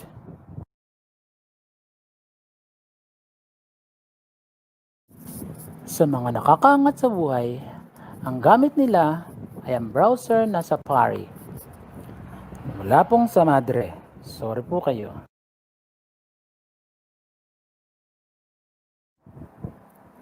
Balik na po tayo sa Google browser. At medyo napapahaba na po ang ating talakayan.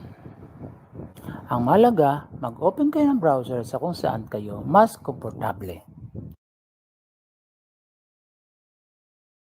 I-type lang po natin sa address bar ang office.com at pindutin sa keyboard ang enter.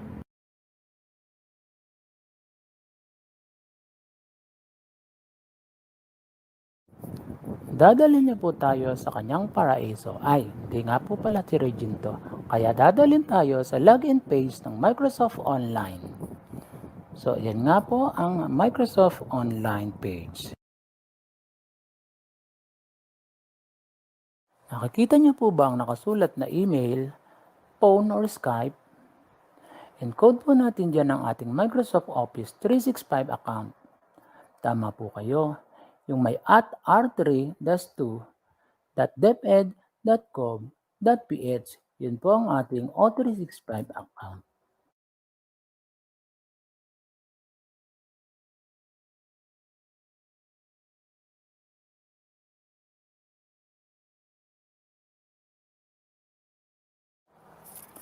Enter password daw po.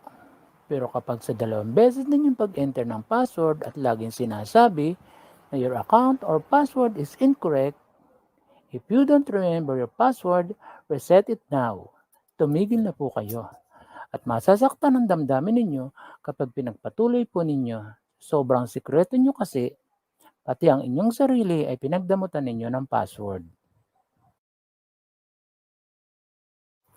Kaya ang gagawin natin ay click lamang ang forget password o yung kanina na sinasabing reset it now.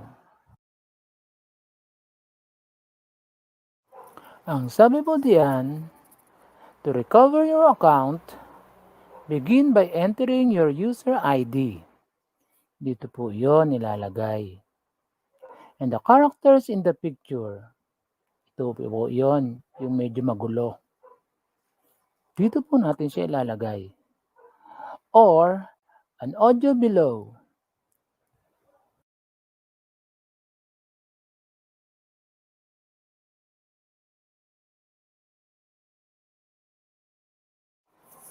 Kaya encode na po natin ang ating Microsoft Office 365 account. Tandaan po natin ang ating account ay nagsisimula sa ating first name, dot, surname, at susundan ng domain name na r3-2.deped.gov.ph. Yan po ang ating Microsoft Office account. Paulit-ulit.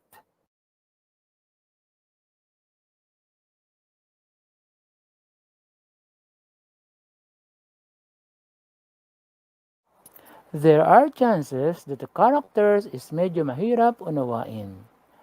Kaya click nyo lang ang speaker icon para marinig ninyo kung ano talaga ang characters na iyon. KYXWJKRY.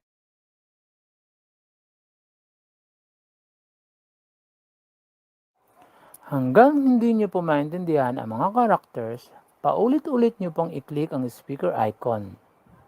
Kung malino na po ninyo na pick up, encode na po ninyo dito sa text box.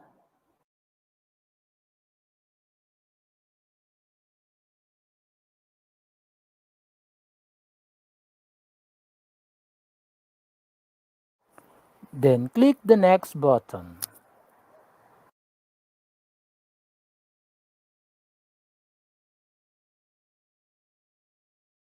Kung inyo pong natatandaan noong nag-change password tayo for the first time tayo nag-sign in at kabibigay ng ating ICT coordinator ang ating account, pinilatan po natin ang temporary password. Hiningan tayo ng verification. 2 po yon.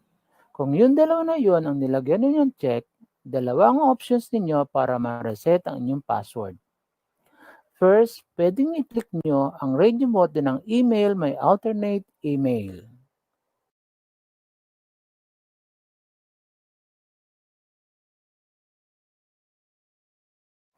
Kung papansinin ninyong mabuti, ayun po ang ating alternate email. Partially hidden nga lamang. Siyempre, kung talagang account nyo nga iyan, marerecall ninyo ang inyong alternate email.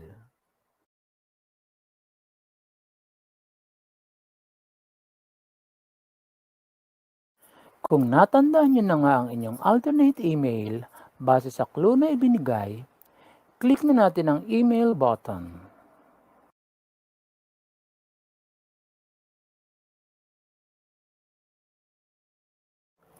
Ngayon po, buksan na natin ang ating alternate email o yung personal email dahil nandun na po ang code na ating kailangan.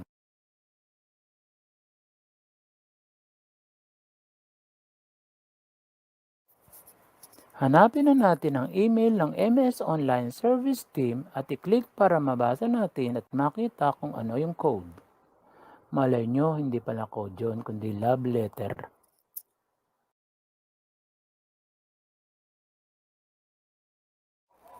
The email said that you have to verify your email address and the 6-digit code is in there.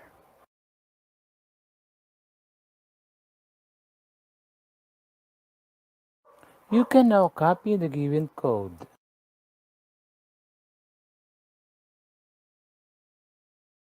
Then go back to the microsoftoffice.com browser and paste the code.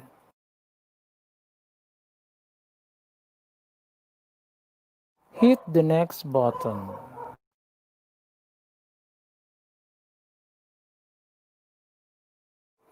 Kailangan sa strong password ay combination of uppercase, lowercase, numbers, and symbols. Around 8 to 256.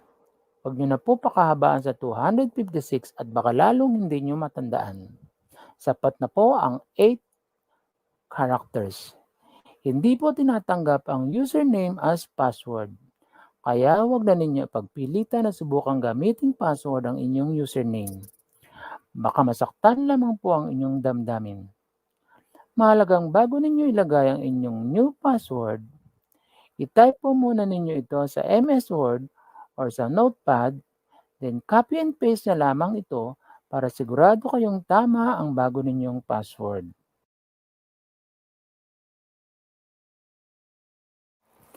Just repeat the same password for confirmation. Talaga pong dalawang ulit hinihingi ang password dahil ang pangalawa ay confirmation kung talagang iyon ay exact duplicate of the first entry. Dahil kung isa lang, paano kung mali ang inyong nailagay na password? E di back to step 1 na naman.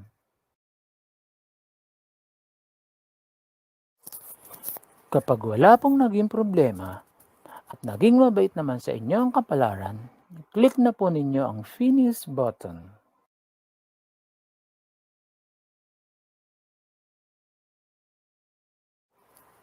You can now open your Microsoft account.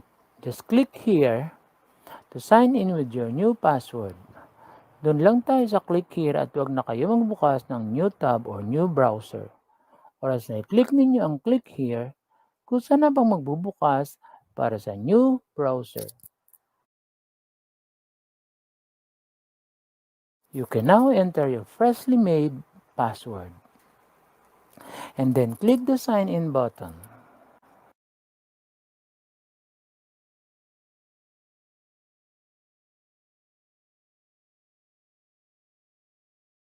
Clicking yes will reduce the number of times you are asked to sign in.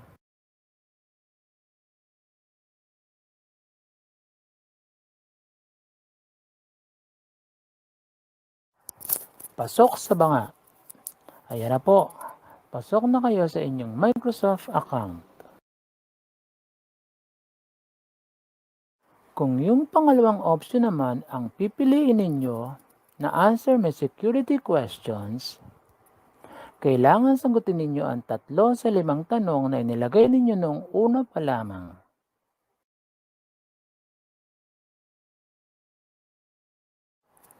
You can now text in the answers to the 3 questions.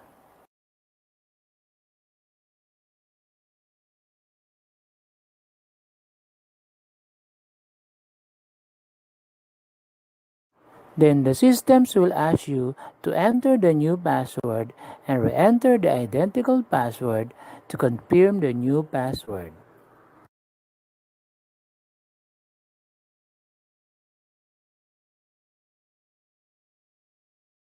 To proceed, just click your account.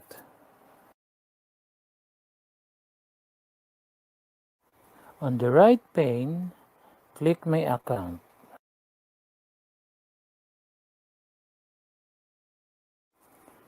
Just in case you want to change your alternate email or to reconfigure the security questions, choose Set up Self-Service Password Reset.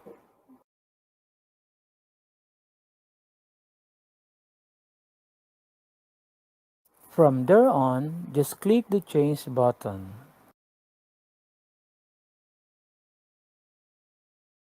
Enter your new authentication email and hit Email Me button. The next procedure is to get back and open your alternate email to get the code in there.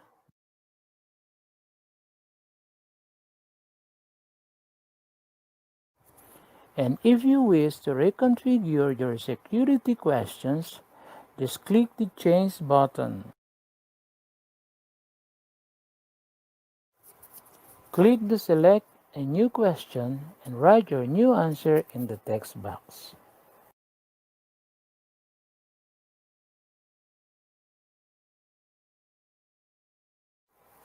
Click the Save Answers button, then hit the Back button.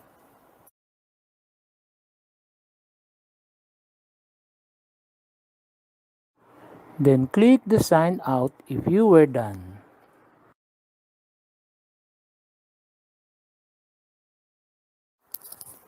Hang on a moment before you close the browser. Huwag po tayo nagmamadali. Papatapos na rin naman tayo. And that's all there is to it.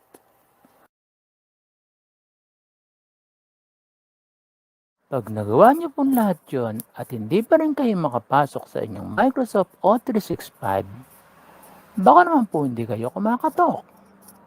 Kaya ang gawin niyo po ay sagutin ang online feedback form via http://bit.ly/sdo-btn-o365feedback.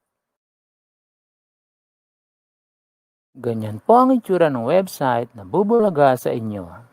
Huwag po kayong magulat. Type lang po ninyo, huwag nyo na ako isama dyan, ang inyong email address.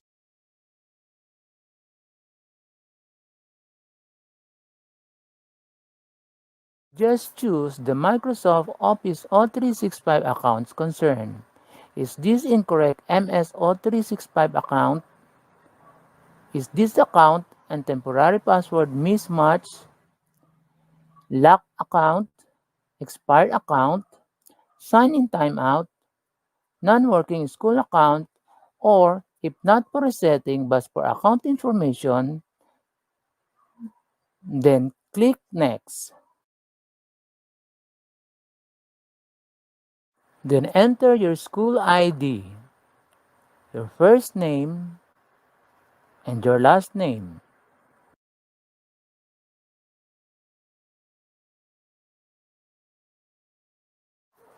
If you have extension name, put it here.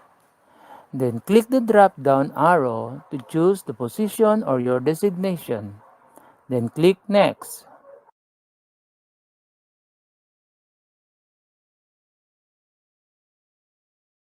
Ngayon po, ilagay natin dito ang ating DepEd G Suite email, yung pong may @deped.gov.ph.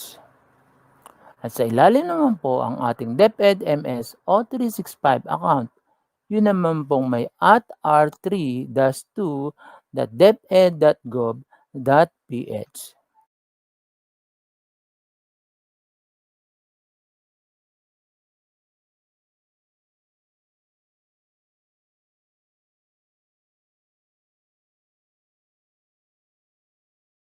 When you click Submit, a copy of your responses will be emailed to the address you've provided.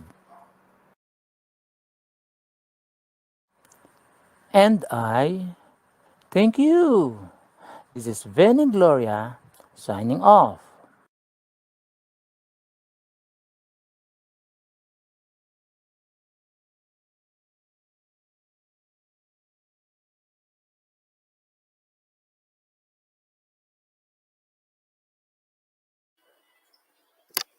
Yan. Thank you so much, Sir Venny. Ayan, sobrang dami nakakatuwang comments talaga. So, magbasa tayo ng mga comments. So, sabi dito, nakakatuwa si Sir Speaker. Salamat po sa mabusisi at nakakatuwang pagbabahagi. Ayan, yan po si Sir Venny. Yan sinasabi po namin na nakaraan, sobrang tuwa po ang mga teachers. So ngayon po ang ating mga principals and not teaching personnel naman po ang natutuwa sa inyo, sir. Congratulations po. So next po, ayan, nakakatuwa naman po si sir. Seriously, funny po talaga. So funny po, sabi nga po nila, kapag ka natututo, kasabay po nun ay pag-enjoy. Yan. So shoutout po muna tayo. Ay, nice Sir Benny, sabi po ni Ma'am Ana Pena. Ayan po, shoutout po tayo muli. Good morning again sa mga teachers po ng teachers and heads po ng Morong. Morong po, Morong District. Ayan. Sino pa po? Pa-shoutout po tayo. Sino po mag-shoutout pa? Just comment lang po sa ating comment section. Yan, watching from Pandatong Elementary School. Good morning. Yan. Good morning, watching from Balsik Elementary School. Good morning. Good morning, everyone. Ma'am Frances Avilla. Hello po. Good morning, ma'am. Good morning po again sa mga teachers and school personals po, and of course, our principals and assistant principal of Cabin Elementary School. Magandang buhay po. Ayan na po ang aking homeschool. And of course, good morning po. Watching from Mankayan, Benguet. Wow! Nakakatuwa naman po na hindi lang po dito sa Bataan talaga interested po ang mga teachers and of course our principals and non-teaching personnel. Lumalabas na po sa ibang lugar. Yan. Magandang buhay po. Welcome po dito sa ating webinar series ng Bataan. Yan. So yan, next po. Watching from Murong Bataan. Good morning, Ma'am Len Ann. And of course, shoutout din po. Pa-shoutout po sa mga heads or school heads ng Hermosa District. Good morning everyone. And of course, watching from Lamao Elementary School, Ma'am Grace Montero. Hello po, good morning. Watching from Pantalan Bago Elementary School, magandang buhay po. Ayan, Limay National High School. And of course, Limay Elementary School. Good morning, galing naman. Galing naman po, hindi nyo nakita yung isa. Galing naman po ni Sir Benny. And of course, tingin po tayo dito. Hello, yan. Klarong-klaro, yes po. Very clear po talaga ang kanyang pagdidiscuss. Sobrang nakakatuwa, di ba po? So, habang natututo tayo po ay nag-e-enjoy sa kanyang mga emotion tactics po and yung ating mga jokes. Yan. Yan, pa-shoutout po. Yan, Hermosa District. Sino pa po magpapa-shoutout? Division Office Personal Unit. Hello po, good morning po. Mabuhay po kayo. Good morning po from Mabayo Elementary School with our super bait at napakasipag na principal, Sir Leo Domingo Jr. Good morning. Ayan, pa-shoutout po sa Kapitangan Elementary School, Bukay District. Good morning po sa inyong lahat. So now ngayon, we will now move on. You're welcome po, Ma'am Maricel Waldel. Love you. Love you po ni Ma'am. Kayo po dalawa ni Ma'am principal natin. So now we will now move on to our next topic, which is the flip grid. So ano po ba yung flip grid? So to discuss, siya po ay graduate from College or Polytechnic University of the Philippines, all the way from SDO Batangas Province. He is also a teacher to TVL coordinator from Talisay Senior High School, a Microsoft Education Ambassador, Microsoft Innovative Educator Expert, Microsoft Innovative Educator Master Trainer. He is also a Flipgrid Ambassador, a Student Voice Ambassador, Flipgrid Certified Level 1, and a Flipgrid Expert Level 2. He is none other than Sir Jonel Edward T. Cabela.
Yan again, once again, dito naman po ako si Charisse Pica. Ayan. So habang pong inaayos ni Sir Junel Cabela, Sir Junel Edward Cabela ang kanyang internet connection and some technical difficulties, shoutout po muna tayo. Shoutout po sa lahat ng magaganda at gwapong school heads na maribela sa Annex at PSDS. Sir Francis Bautista, hello po. Good morning, sir. From our very gorgeous Ma'am Eileen Nunez and of course Ma'am Maricel Walde. Good morning, good morning. So, sa ating pagbabalik, aalamin po natin ang pagkakaiba po o ano po ang pagkakaiba ng Flipgrid sa iba pang mga apps at kung paano po natin siya magagamit. So, wag po tayong aalis dahil ang Microsoft Office 365 ay magbabalik in 5 minutes.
And we're back. Welcome again from my Microsoft Office 365. So, good morning again. So, siguro naman po nakapagkape na tayo, nakapag-biscuit para po meron tayong energy para sa ating second topic or next topic, which is the flip grid. So, before that, let's have some shout out from Grace Blanco Lopez. Shout out po sa maganda at masipag naming principal ng EC Bernabe National High School, Dr. Gemma Teresa Pagyo Cabreros. And good morning, watching from Hermosa National High School. And of course, shoutout po sa admin ng Luwaca National High School, especially sa aming masipag na principal or school head. This is Sir Omar G.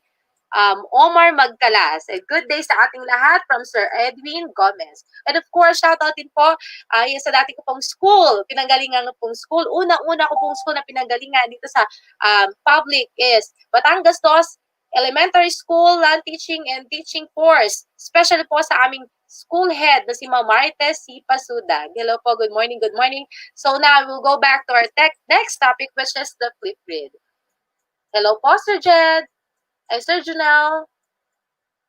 Po, Sir hello, Junel? good morning. Yan, good morning po Okay. SDO Good morning. Bataan.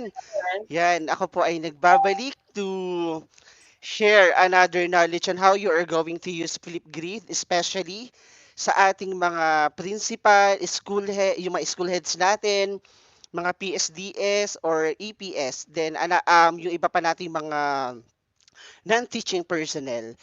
Just to inform you, by the way, ako po pala si Mr. General Edward T. Cabello from Division of Batangas. Yan. Just to inform all of you, hindi lang po pang teacher ang Flipgrid. Kahit po sino ay pwedeng gamitin ang Flipgrid. So allow me to share my presentation.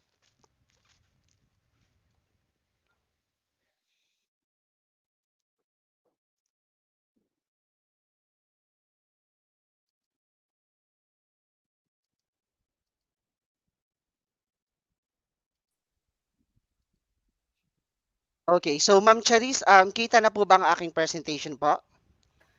Yes po, Yes sir. po, sir. Kita po. Kita po. Okay, so let's start. So flip classroom with flip grid. So good morning po once again sa ating mga EPS, sa ating mga school heads, sa ating mga PSDS, yan, at iba pang non-teaching personnel from Division of Bataan. Bibigyan ko lang po kayo ng ilang paalala. So, ang magsiserve po ngayon as a student ay ang ating mga teacher. And tayo po ang magsiserve, tayo pong mga nasa non-teaching personnel like principal, ating mga EPS, mga PSDS, ang magsiserve as teacher. Okay. So, flip classroom with flip grid. Once again, I am Mr. General Edward T. Cabela from Division of Batangas Province. So, let's start. So Flipgrid to-do list. So have students introduce themselves with a Flipgrid video on the first day. Then create a lesson videos using Flipgrid shorts and topics. Have students explain their solutions and thinking in a video and provide each other feedback. Then have students make check-in videos. Katulad nga po ng sinasabi ko kanina, ang magsiserve po dito as our students ay ang ating mga teacher. So, as non-teaching personnel, or let's say as a school head, you can use Flipgrid to monitor also the performance of your teachers. You can also heard their voices and opinions using this powerful application. So, let's continue. So, introducing Flipgrid. Flipgrid allows the teachers to easily post prompts that students can respond through video.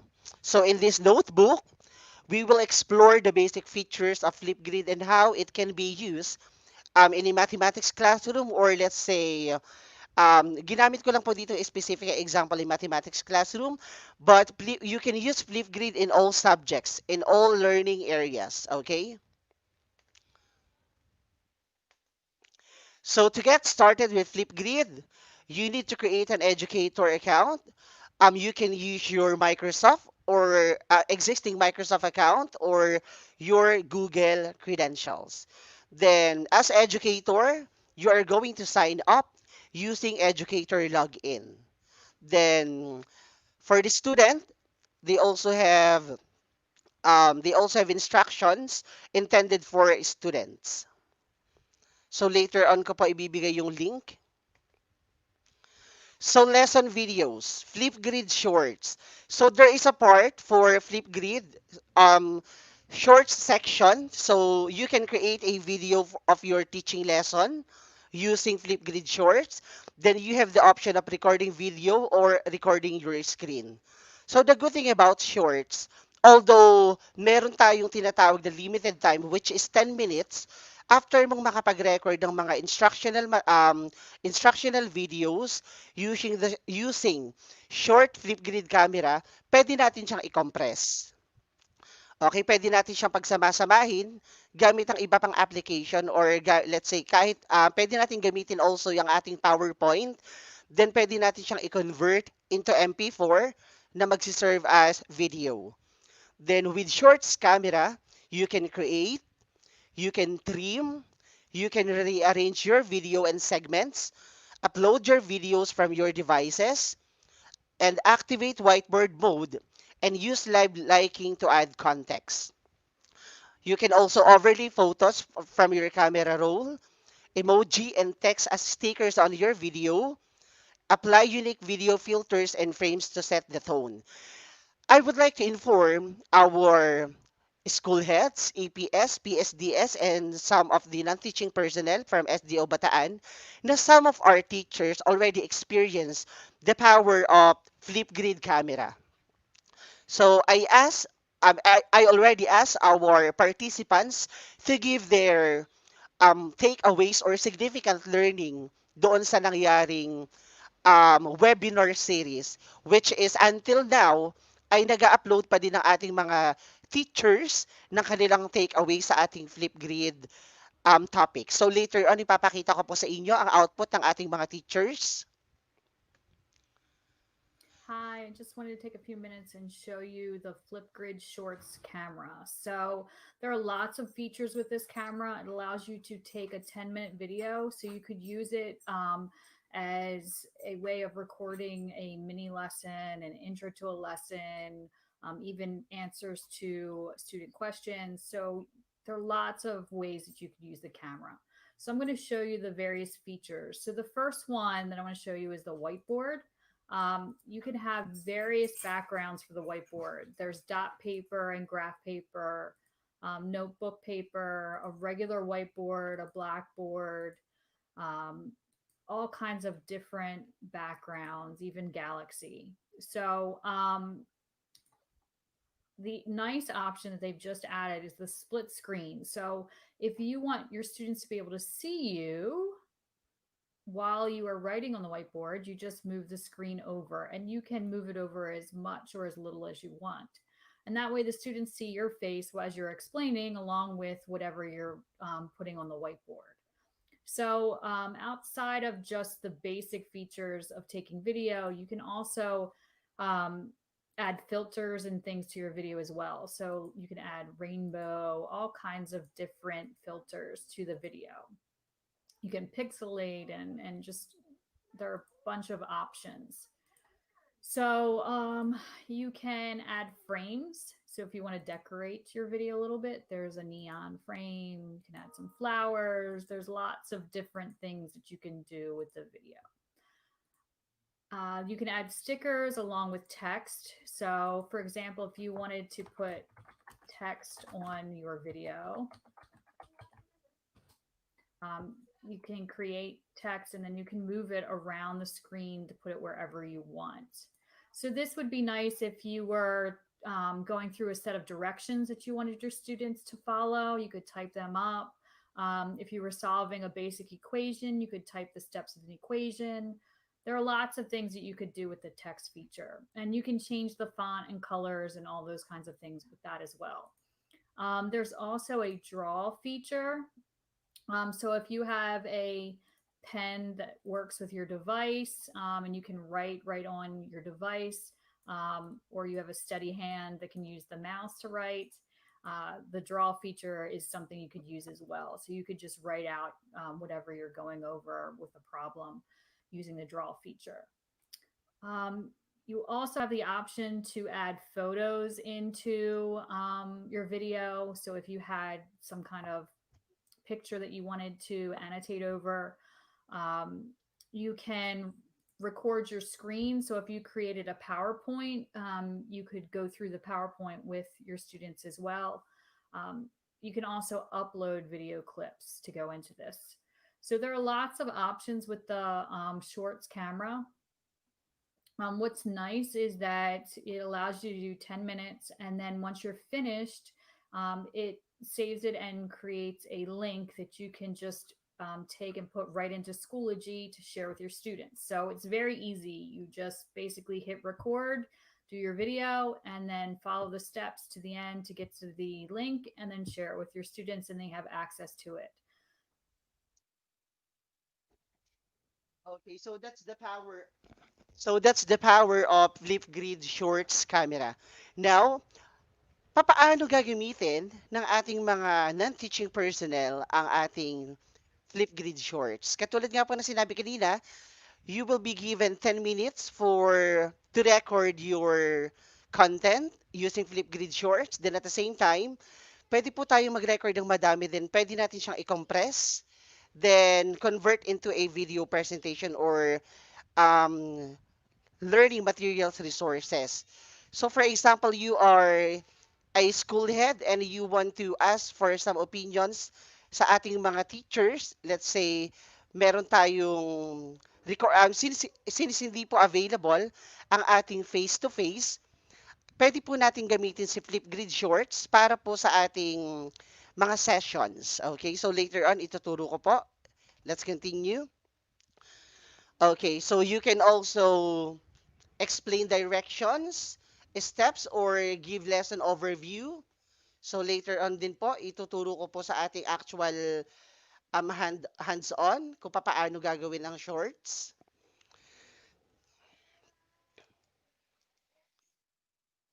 So let's proceed to student responses or sa ating educators responses.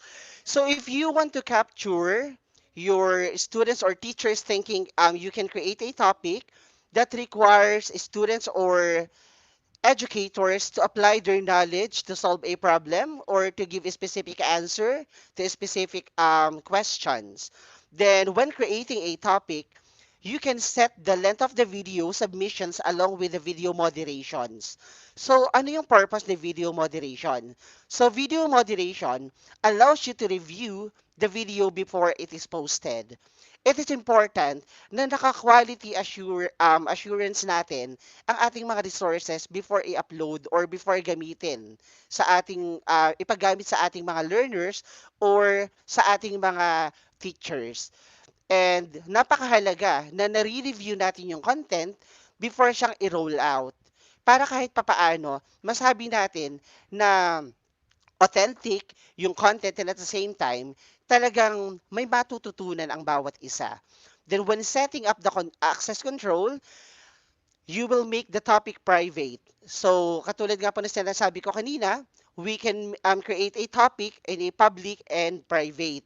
So, public is intended for the community, then private is intended for students or let's say educators within the community lang din, sa school, for example, or sa division office.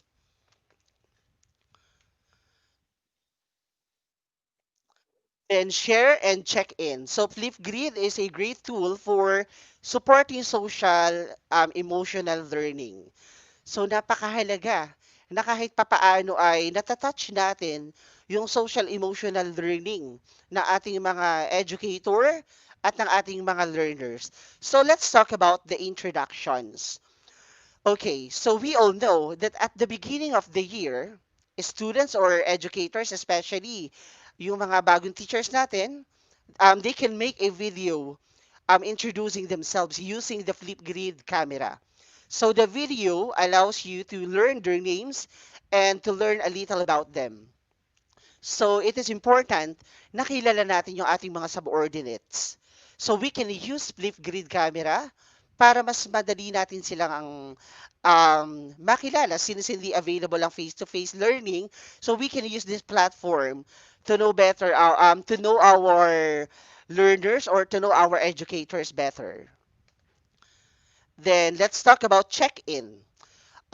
Throughout the year, you can have your, let's say, teachers check in with you about the day's lesson, different topics, their progress as a teacher, their confidence level, or just how they are feeling in general.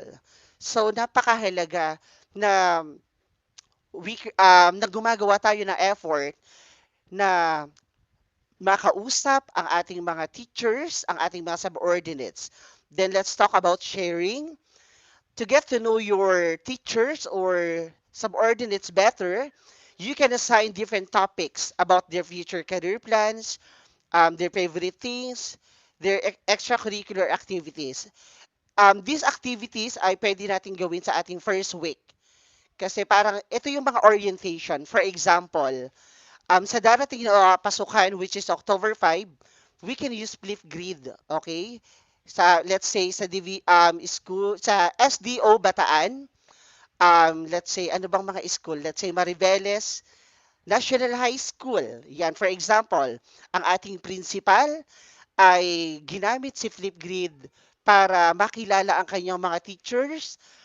Gumawa siya ng grid topics na kung saan meron siyang specific question at sasagutin ito ng mga teachers using their Flipgrid. Okay? So with that, nagkakaroon tayo ng idea kung ano ba yung mga opinions ng ating mga teachers. So Flipgrid is a great tool for getting students or getting our educators to reflect on their learning at the same time profession. So in between synchronous and asynchronous learning, students or educators can ask questions and give their feedback. At the beginning of a lesson or unit, our teachers or students can share their prior knowledge on what they anticipate about the learning process. Then at the end of the lesson or a unit, students can create videos summarizing their learning.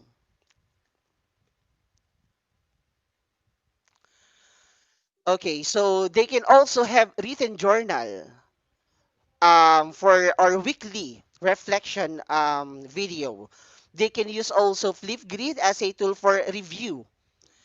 Okay? So sa ating mga LAC session, sa ating mga seminar, okay? So if your lesson videos are available, our educators can always go back to the topic that they need to practice.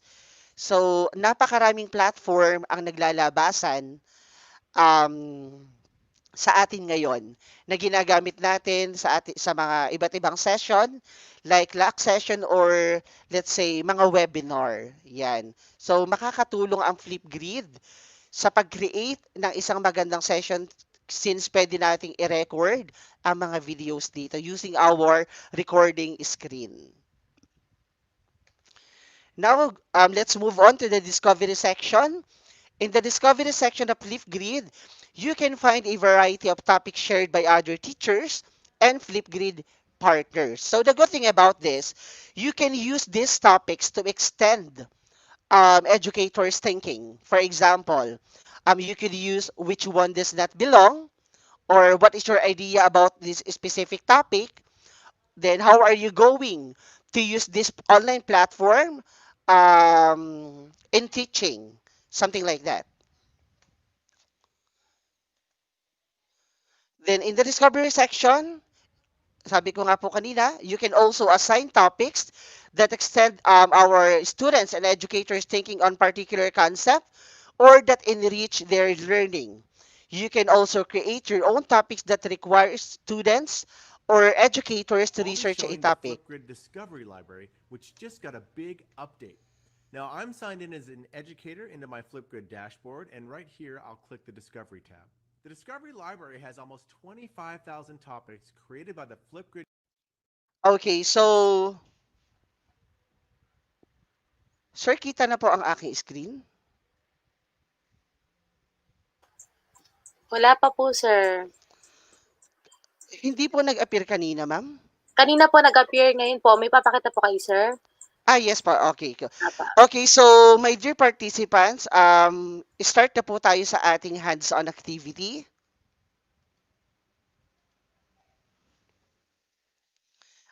Okay, yan Ma'am Cheris, kita na po ba?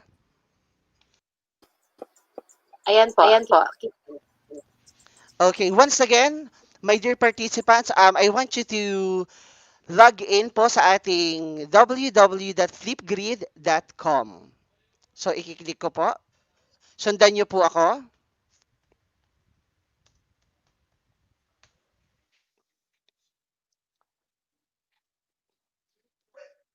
So, our major task po ay para makagawa ng grid topic ang ating mga non-teaching personnel na pwedeng gamitin, na pwede nilang gamitin para sa kanilang mga subordinate. Okay, so click the educator sign up. Katulad nga po na sinabi ko kanina, you can use your existing Microsoft account and also your Google account. I will give you at least 3 minutes po, Ma'am Charis. Bigyan po natin ng 3 minutes ang ating mga participants to set up their account. Yes po, sir. Yes po, sir.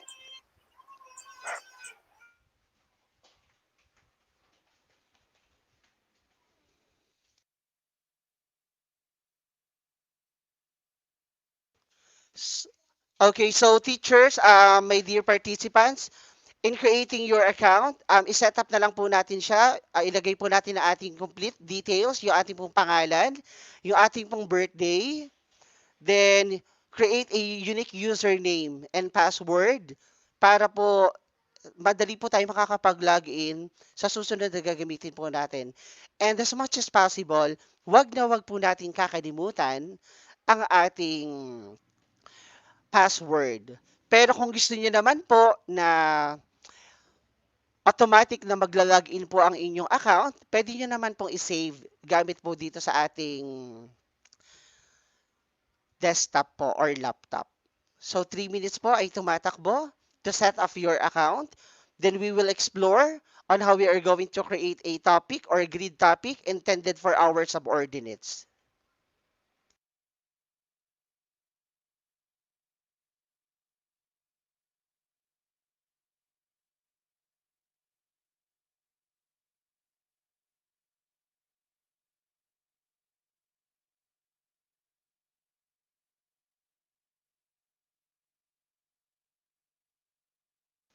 Okay, so while you are creating your account, magpe-play muna po ako ng video.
Okay, so I believe that our participants ay nakapag-create na, nakapag-sign up na ng kanila, sa kanilang account. So, let me log into my account.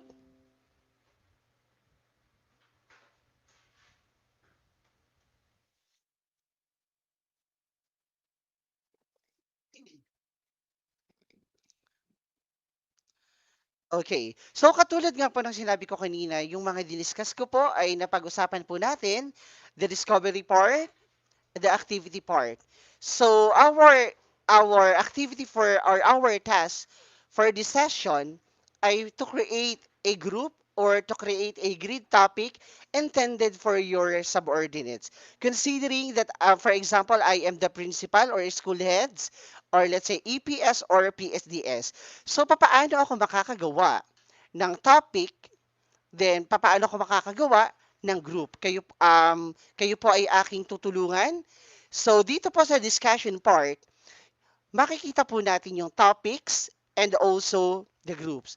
So, once po na naklik ko po yung topics, since ako po ay gumagamit na nito, nakalagay po dito yung mga title and topics, okay, the group name, then at the same time, latest activity. So, there is also a section for say ito po ba ay active pa po ba yung grid?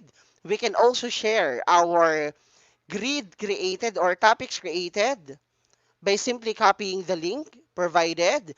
Then you can record a response on a specific grid or topic. You can submit it to the discovery if you want to share your topics across the globe. You can hide the topic, you can move the topic, duplicate the topic, and export the data. And the good thing about this, you can also edit the specific topic or the specific grid created. Okay. So, balikan po natin ng very quick ang discovery part. Sa discovery part, you can explore 27,017 topics created by the Filipino community. At katulad nga po ng sinabi ko kanina, you can search different topics po na nag exist dito sa ating discovery section. You can look for a specific subject. Okay, for example, for arts, beyond the classroom, meron ditong intended for educational or professional development na pwedeng magamit ng ating mga non-teaching personnel para sa kanilang mga nasasakupan. For example, si principal ay pwede niyang gamitin ito para sa kanyang mga teachers. Then audience, so there's also an options here like all everyone intended for preschool, elementary, middle, high school parent, and also for professional. Okay? Then, for example, I am going to click professional development. Okay? Then my audience ay ang ating mga professional. So once po na naklik natin sila, nagpi-filter po ang ating page ng mga different topics na pwede nating i-modify at the same time at pwede nating gamitin para sa ating mga features. So may dito po all about me, synthesis time. So too many options na pwede po nating pamilian na magagamit. But later on, gagawa po tayo ng pansarili natin na intended for our teachers. Okay. So for the activity section, very quick lang din po tayo. Lahat po ng ginawa ninyong activity within the day ay lalabas po dito. Then you will stay updated kapag may nag-upload po na responses doon po sa specific grid or topics na ginawa po natin. Katulad nga po ni sinabi ko kanina, you can share a specific grid or you can also share their videos by simply copying the link. Then, pwede po natin siyang i-integrate sa Microsoft Teams and sa iba pang mga online platform like Google and Remind. Then, let's talk about mixtapes. Ang mixtapes po ito po ay collections of videos. Okay po, ito po ay collections of videos na ginawa po sa ating mga, let's say, topic. For example, kayo po ay gumawa ng isang grid wherein you want to get the opinion or ideas of the teachers about remote learning. So after that, pwede po natin siyang i-move sa mixtapes so we can easily monitor or so we can easily watch the responses of our teachers regarding sa specific topic na inassign po natin sa kanila. Ito po yung purpose ni mixtape. Then, ito po yung sinasabi ko kanina, we can use short camera to capture our screen and easily share your ideas. So I will show a short demonstration. So if you want to record a video, just click the record video.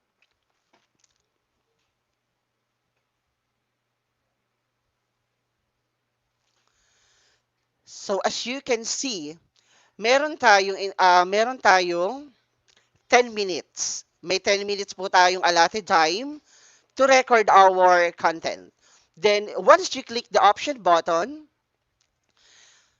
meron ditong mga options na lalabas like upload a clip, mirror video, mute and record a screen.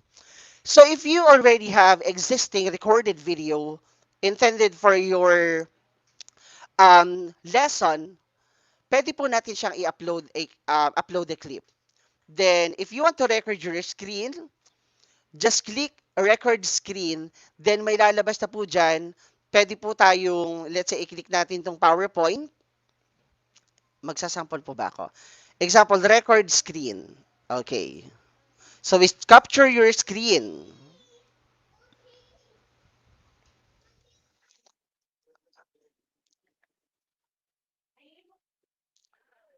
Okay po, as you can see, nag-i-start na po ang ating recording. Then, pwede ko pong, let's say, i-play itong PowerPoint presentation ko po. Yan. Papakita ko lang po yung example kung paano siya gamitin. Then, once you're done, just click stop recording. Okay po, as you can see, nag-i-start na po ang ating recording. Ito po yung sinasabi ko kanina na you can review your content before uploading or before submitting the responses. So if you are not satisfied dun po sa ating unang video, pwede po natin siyang palitan. Then once you're done, at once na aprobado na sa iyo yung ginawa mong presentation, you can click next.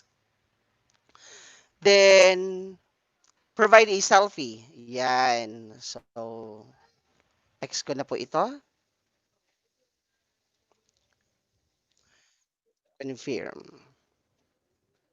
Yan, katulad nga po ng sinasabi ko kanina, since 10 minutes lang po ang allotted time for shorts, pwede po natin siyang i-compress. Okay? Kung gusto po natin siyang i-convert into a video presentation, we can use our PowerPoint presentation. All we have to do is to upload the videos, then i-convert lang po natin siya into MP4. I-attach lang po natin yung video sa bawat slide po, then simply upload the video, then create the video sa MP4. Okay. So, going back to the discussion part. So, sabayan niyo po ako, my dear educators. Okay. So, we are going to add a topic or create a group muna. Create a group, then add a topic. So, create a group. So, we have two options.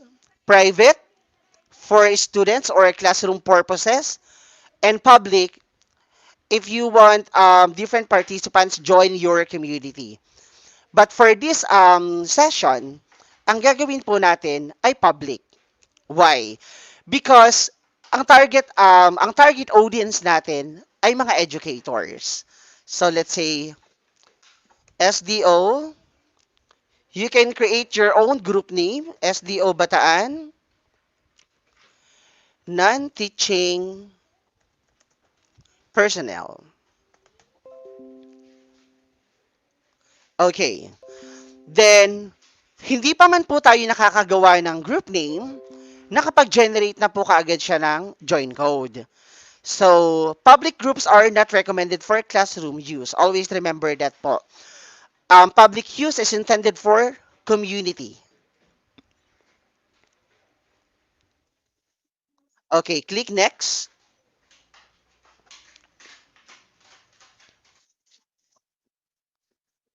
Okay, so then skip for now.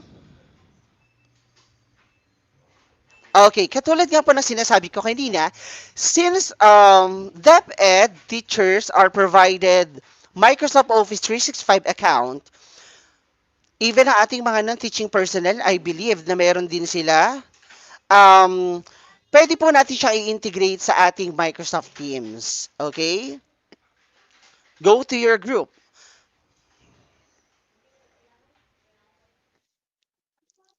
So as you can see, meron na po tayong grid. Yung grid po, para po sa kaalaman ng lahat, siya po ang magsiserve as our classroom. So, since public ang ginawa natin, as long as ang ating community or ang ating mga personnel or educators ay mayroong joining code, pwede po silang magbigay ng responses dito. Okay? But we have to be careful kung sino po yung bibigyan natin ng joining code. Okay, for example, ito po ay intended for Maribeles National High School. Ang bibigyan lang po natin ng code or joining code ay ang ating mga teachers for Maribeles National High School. Okay. Then, as you can see, nakapag-generate na po siya ng sariling code. Ang mabuti po dito, you can also add a co-pilot. For example, may assistant principal po ang ating school. Or let's say, gustong isama ni school head ang EPS or PSDS, pwede po siyang gawing add co-pilot. Pwede po mag-add ng co-pilot by simply clicking add co-pilot. Then, itatype lang po natin yung email address para ma-invite po natin ang co-pilot. Okay. So, upon browsing our page, may makikita po tayo ditong add a topic. Then you can also share the join code. For this specific grid, na ang pangalan po natin ay SDO-Bataan ng Teaching Personnel, mag-add po tayo ng topic.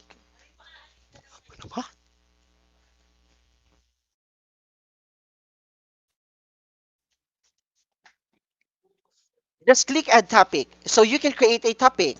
Topics are where your students or educators record their videos. Yan, ito po yan. So let's say,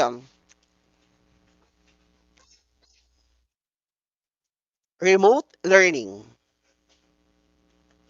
Yan. We all know na marami po tayong modalities na ginagamit para po sa ating mga learners. Okay, so remote learning ang title po ng ating specific topic. Then pwede po tayo maglagay dito na instructions or questions. Let's say, what is your idea about remote learning?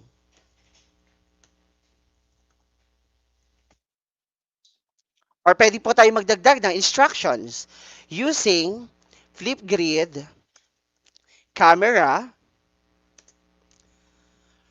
record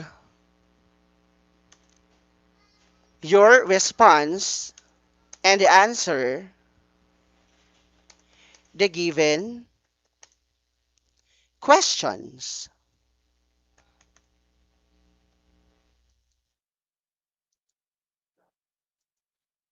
Okay, so the question is, what is your idea about remote learning? You can also add note. Okay, you can use different filters,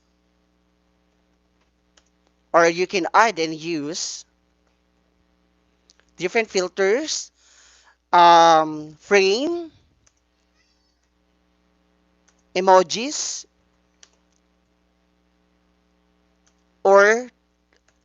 and also and text. Yan, text. Okay, so later on, ipapakita ko po yung sinasabi ko na flip grid camera po. Okay, so recording time. So we can set our time from 15 seconds up to 10 minutes. So napakahaba na din po ng 10 minutes, no? Before po ay meron lang po tayong 3 minutes. Pero dahil po nag-upgrade si flip grid, ginawa niya na pong 10 minutes. But for this grid, bibigyan ko po kayo ng 1 minute and 30 seconds. Yan. You can also add different image. You can record a video, upload a video. You can add GIP. You can also add emoji. Yan po. Then access control. Set custom topic access. Wag na po natin itong galawin. Now, create a topic.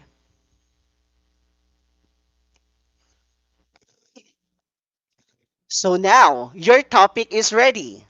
So we can copy this link kung gusto natin siyang i-share or pwede natin siyang i-integrate sa ating Microsoft Teams, sa ating Google Classroom, or sa ating Remind. Then, ang maganda po dito, my dear participants, pwede tayo mag-print or mag-share ng QR code. We all know na napaka-techy na din ng ating mga teachers. So, kapag tinatamad silang mag-type, pwede nilang mapasok yung grid or pwede silang makapasok sa grid by simply scanning the code given by the teacher or given by the creator of the grid. All set. Okay. So we already have our first topic, which is all about remote learning. So 0 responses dahil wala pa pong nagre-record. Now, meron po malinaw na instruction using flip grid camera. Record your response and answer the given question. What is your idea about remote learning? So for example, ako po ay magre-record ng response.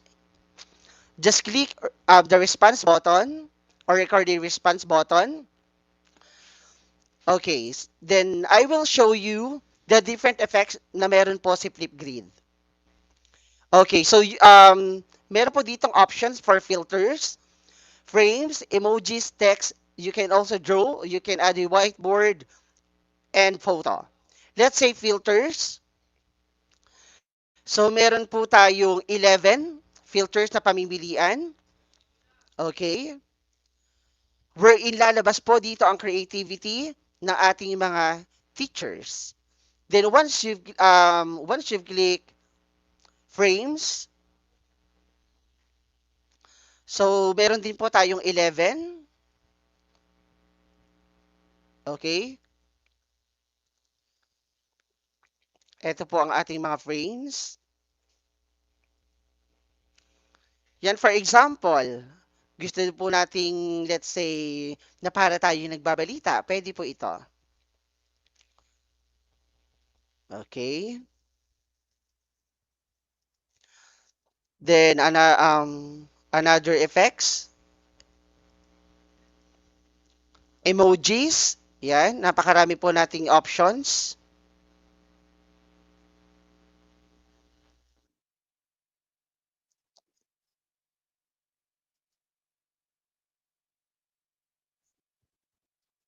Wait lang po. Nagkakaroon tayo ng internet connection.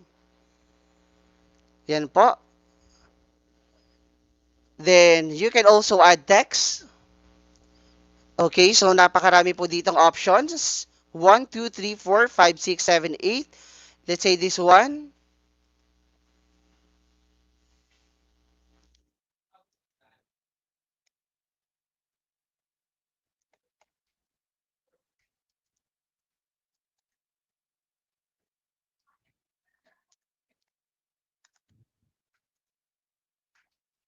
Okay, so pwede po natin siyang i-add. Pwede po tayo magpalit ng text color.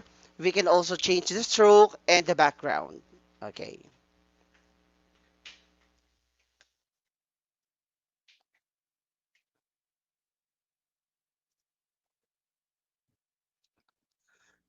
So balik po tayo sa ating created grid.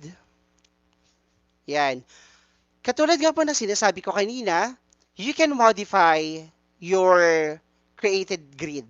So by simply clicking this one, so edit the group. If you want to change the picture, Then click lang po natin siya pababa.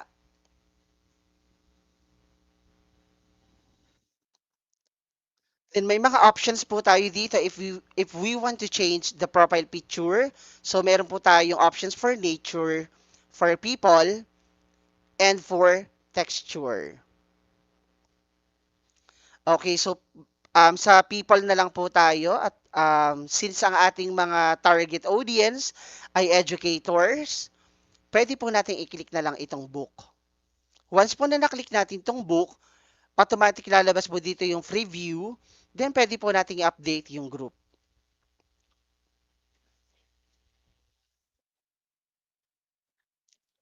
Yan. So as you can see, once po na tayo ay nagpunta sa ating group, may nakapagpalita po tayo ng ating profile picture. And then, meron na po tayong specific topic na still active. Kung tapos na po ang session, pwede po nating i-hide na lang or i-freeze na lang yung ating grid. Okay, so Ma'am Charis, pwede ko po ba kayong ma-add as co-pilot po dito? Yes po, sir. Sige po, pwede ko po bang hingin inyong email address sa Flipgrid po? Sige po, sir. Tatype ko na lang po, Richard. Kahit i-dictate nyo na lang po dito, ma'am. Sige po. Charis.escala po. Charis.escala. Double S po. Dalawang S po. .escala@deped. Tama po to, ma'am, no? Medyo blurred lang po, sir. Hindi ko po masyado makita yung screen. Okay, so charis.escala Apo. At deped. Ito po yung ginamit nyo po, ma'am, sa ating Flipgrid po, no? R3 po, R3-2. R3-2. lang po. At r3-2.deped.gov.ph. So, Yes, ma'am, po. pwede ko po bang pa-double check po ako ng email nyo po kung kayo po ay makaka-receive ng notification. So, no Flipgrid account found. Ma'am, ano po yung ginamit nating Flipgrid account po? Yung email address po? Ko, yung wala pong R2. Okay, so sige po. At deped.com. So, paki-check po ako ng email kung kayo po ay naka-receive ng yan. Sabi po dito, Yes, meron sir. na po akong co-pilot. Yan. Once po na in-accept na po ni ma'am, let's say ako po ay principal, then gusto ko pong isama ang ating EPS or let's say PSDS sa grid created po. Ilalagay lang po natin yung email address. So, nakita nyo naman po na pending pa po yung invitation natin. Once po na na-notify na po ang ating invited person, automatic po, hindi na lang po ako yung owner ng grid. So, ibig sabihin, mamamonitor din po ni Ma'am Charis yung mangyayari activities po or yung mga responses dito po sa created grid natin. So, since meron na po akong co-pilot, ay pwede na pong mamonitor ni Ma'am Charis ang mga responses natin. So, for this activity po, for this session, ang pinaka-output po sana na hihilingin ko sa ating mga participants po, sa ating mga non-teaching personnel, is to enter the grid created, which is Cabela 7734. Yan po yung code. Then select the topic, which is remote learning. Okay, so tandaan po natin, yung code po natin for our specific classroom ay Cabela 77344. I-click ko po ito.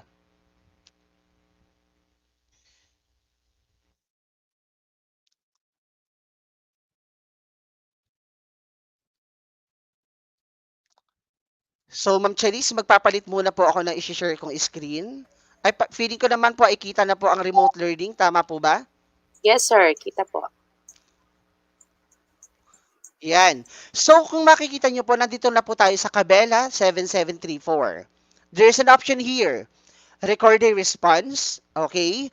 Then, meron tayong isang topic. Specific topic which is remote learning. Clear ang instruction. Using Flipgrid camera, record your response and answer the given question. What is your idea about remote learning?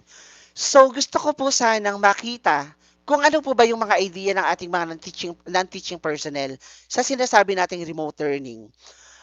Pwede nating bigyan ng instruction ng ating mga, let's say, educators, kung Tagalog po ba ang gagamitin nila or English. Okay, then record a response po by simply clicking the record response button po.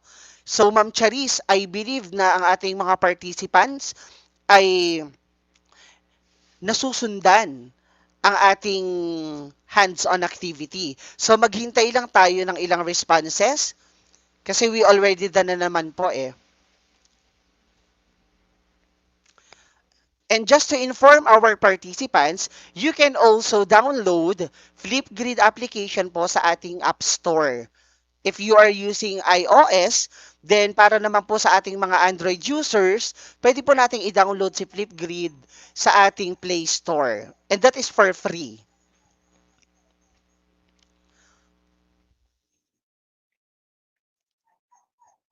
So balik po tayo sa ating grid. So as of the moment wala pa po tayong responses pero siguro po maghihintay na lang din po ako up to this day para makita natin yung idea ng ating mga non-teaching personnel sa remote learning. So by the way participants, always remember po na hindi lang po learners ang pwedeng makagamit ng Flipgrid, even our educators, okay? And iba pa pong mga professionals ay pwede natin gamitin. So let me share a short topic about dito po sa remote learning with Flipgrid po na sinasabi natin. So, i-zoom ko lang po para mas malinaw. Okay, so tips for engaging students and families. So sa atin pong mga professional, we can use sa ating mga digital office hours, social presence, research presentations.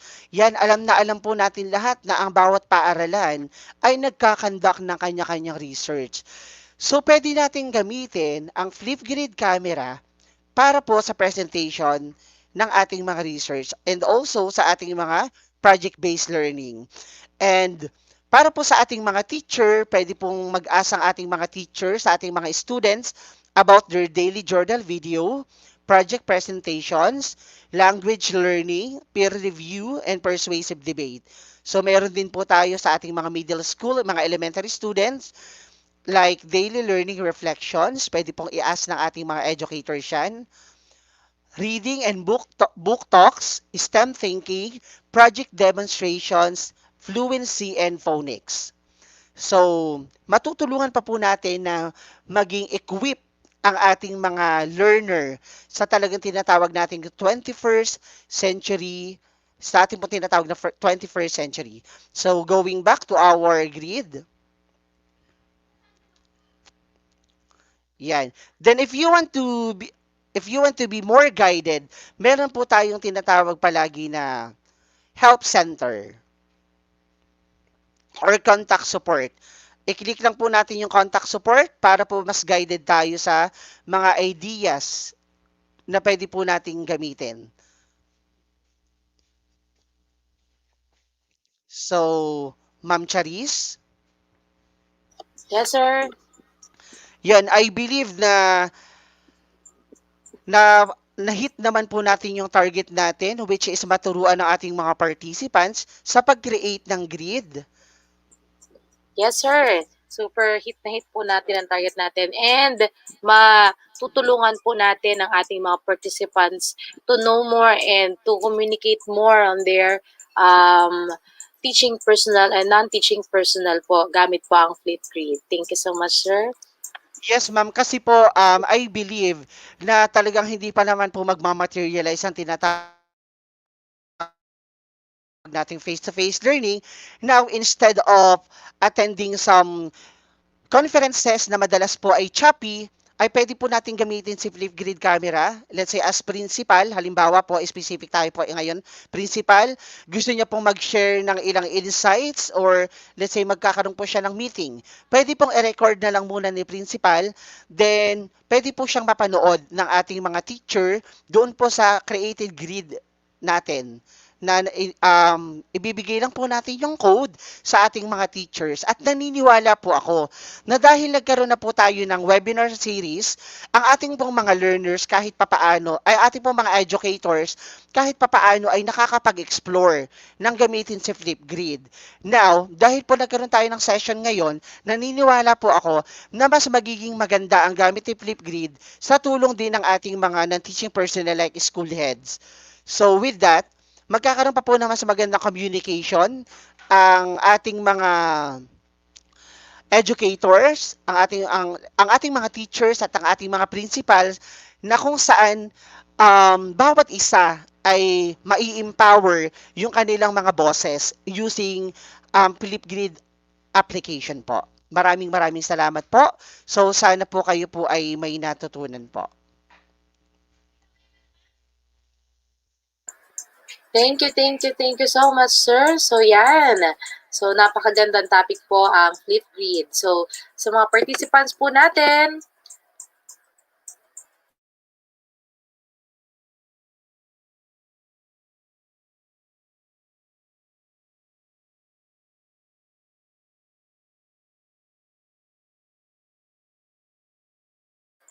thank you so much, sir, kay Sir Junel E. Cabela po sa kanya napaka-interesting and very comprehensive topic po about Flipgrid. So, mag-iintay po kami, ang ating team po, especially po Sir Junel, sa ating mga responses, sa ating po mga walang napakagagaling at super supportive na mga principals. Hihintayin po namin ang inyong response and login lang po and gamitin po natin ang code na binigay po kanina ni Sir Jonel.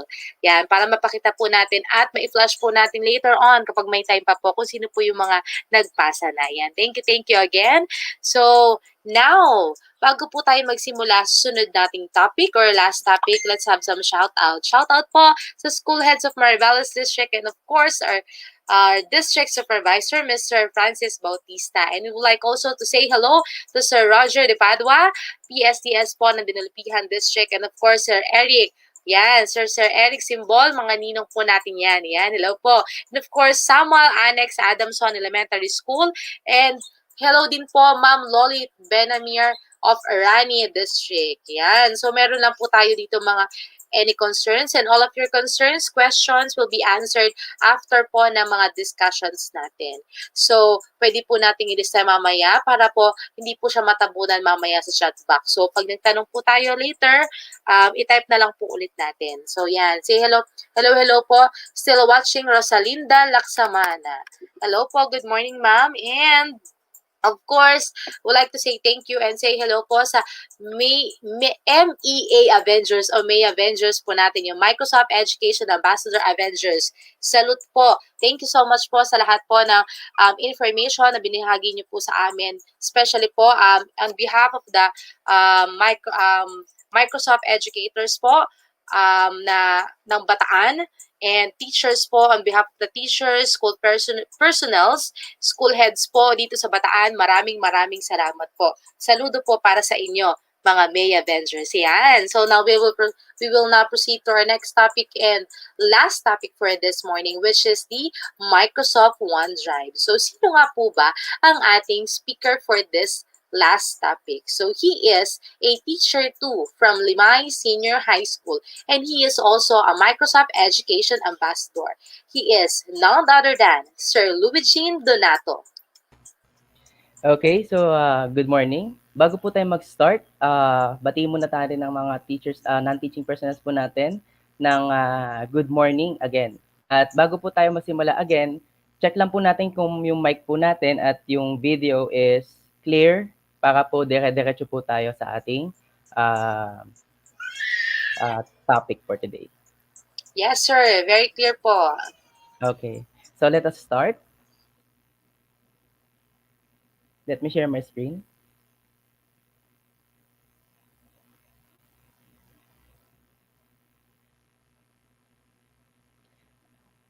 Okay.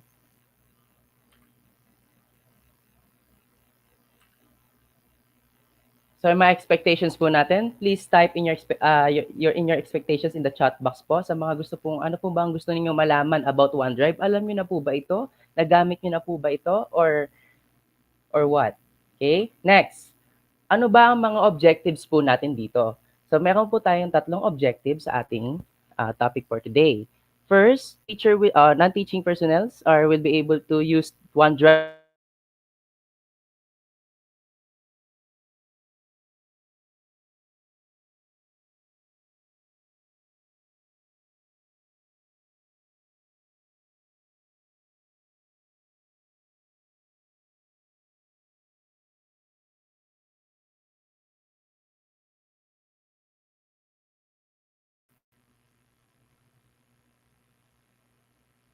Okay. Nakikita na po ba ang ating screen? Hello po. Hello po. Yes, sir. Okay, so naririnig na po ba ulit ako? Yes, sir. Rinig po. Okay. So objectives po natin, non-teaching personnel will learn how to upload and manage files in OneDrive. And last but not the least, you will learn how to access OneDrive through your smartphones. Okay? So yan po ang ating objectives for this topic. Nakikita niyo po ba na ang file name natin ay OneDrive _version 1, version 1.1, 1.2, 1.2.1, and yung final draft, final last na to. Ganyan ba kayo mag-file name sa ating mga files? Okay? And meron din po na mga scenario na kung saan kapag tayo nagsisave sa flash drive ay may lumalabas na ganyan. The file is corrupt and cannot be opened. And the worst case scenario, nagkakaroon po ng virus or unwanted na pagkasira sa ating PC at hindi na natin siya magagamit. Paano natin ma-retrieve ang files? Yun po ang mga question natin bilang educator or teachers and non-teaching personnel. Kahit po sino, problema yan. Ang mawalan ng files, paano po natin siya may retrieve? Wala tayong backup. No? Para lang pong paghahanda yan, no? Yung OneDrive sa ating files na kung saan maiwasan natin yung mga ganitong scenario. Okay, first of all, what is OneDrive muna? Okay, nakita nyo yung mga file name natin, no? Napaka-clutter din, no? Okay, next, pag-usapan natin si Microsoft OneDrive. Ano ba si OneDrive? Ano ba ang benefits niya sa paggamit nito? Okay. What are the benefits of using OneDrive? First of all, mag-login muna tayo sa ating OneDrive account. Kung alam na ninyo po kung paano po mag-login dun sa ating OneDrive, simply type onedrive.com para ma-access natin yung ating account. Wala na po tayong paligoy-ligoy, hands-on agad. Kasi mas maganda kapag na-experience na natin agad. Okay? So sa example, ang ating email ay may r3-2.deped po. Yan po ang ating gagamitin. And then, type nyo lang po yung password kung meron po. Sa mga hindi po alam ang kanilang password, meron po tayong tutorial doon kung paano po natin ma-recover yung ating account. Ayan po. Tingnan po natin sa comment box kung meron nakapag-login na po sila para tuloy-tuloy po tayo. Para walang maiwan. Kasi may mga iba po dyan, di po stable ang internet connection. Okay? Comment done kapag tayo po ay nakapag-login na at nakapunta na po sa gantong interface. Kung wala pong laman yan, ibig sabihin, hindi nyo pa po siya nagagamit or wala pa po kayong nailalagay na files. Okay, may done. No? May nag-comment na po ng done sa atin.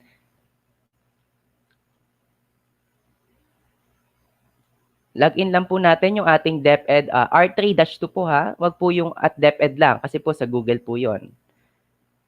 Okay, so thank you at nakasunod po sila sa ating simple tutorial sa pag-login ng kanilang OneDrive account. So gawin ko na din po, no? I-hands-on ko na din para makita nyo po. Share ko lang po yung aking screen.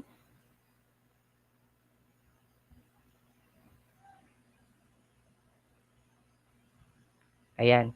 So sa OneDrive.com, ayan, pointayin lang natin.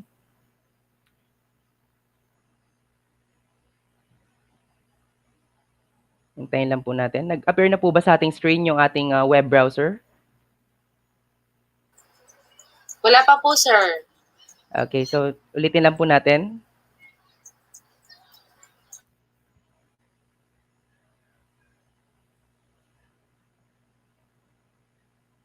Ayan.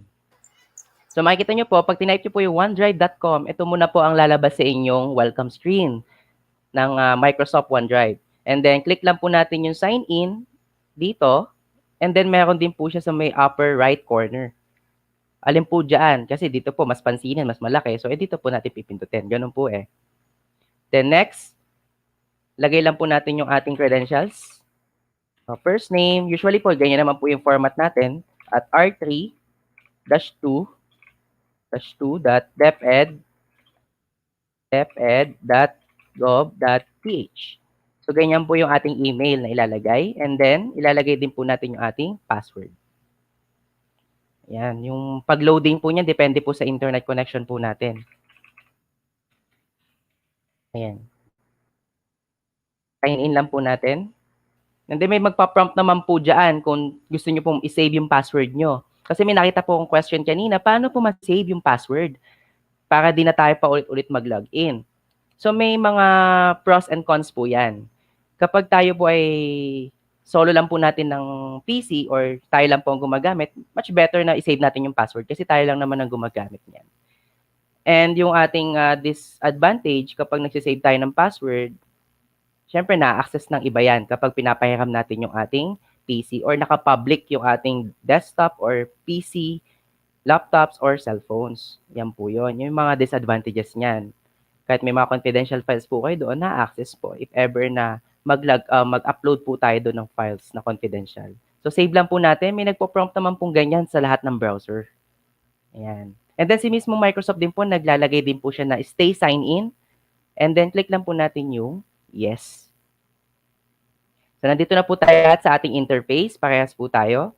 So, yung activity number 1 po natin, mag-a-upload po tayo ng file using the upload button. So, i-zoom ko lang po para makita nyo lang po yung ating screen sa mga teachers po natin dyan, non-teaching personnels. Upload files. Ayan. By the way, bago tayo mag-upload ng files, sabihin ko lang po sa inyo ulit ang benefits ng ating paggamit ng cloud services like OneDrive. Ang cloud services po, katulad ng Google Drive, OneDrive, or Dropbox na ginagamit ninyo, same lang po yan lahat. Ang isa lang po ang kanilang purpose, ang mag-backup ng files. Kahit ano pa pong service yan. Pero bakit OneDrive ang pinili natin? Because sayang naman po kasi naka-activate po yan or license po yan para sa atin. Mamaya sasabihin ko po sa inyo ano ba ang meron sa license na OneDrive or any Microsoft Office products. Mamaya po. Okay, so upload po na tayo ng file. There are 2 ways paano po tayo mag-upload ng file. First, meron tayong files o yung files lang mismo. For example, MP3 or JPEG, mga pictures po or documents, po pwede po natin siyang ilagay. What if kung naka-folder na siya, paano ko siyang ilalagay? So, meron po siyang option na folder para hindi na po masyadong matrabaho kung ano po yung pipiliin nating file. Okay? So, dito po sa ating example, gagamitin po natin yung files. Sa files po, pwede po tayo mamili kung ano po yung ating ilalagay o i-upload. Ano ba ang gusto mong i-upload? Pwedeng documents po, Excel file. Applicable po yan kahit saan po. Sa ating work as a teacher po, napakadami nating documents na pinapasa. And then minsan, hindi natin nakakaligtaan natin na nasaan na yung files na yon. Kaya much better po kung proactive po tayo sa mga ganyan. Okay? Para pag hinanap, madali na lang po nating hanapin. Ay, naka-upload yon sa OneDrive.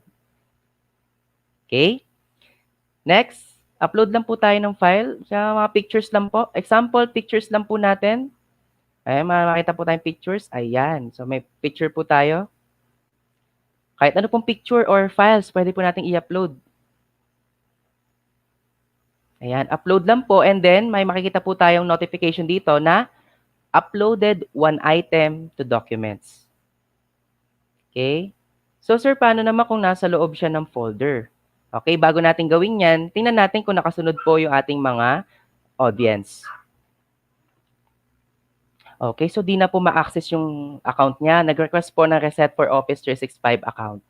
Sa pag-reset po natin, tayo po ang mag-reset niyan, yung mismong may-ari ng account. Kasi po, bibigyan niya po kayo ng email or instruction kung paano po natin siya may-reset. Okay.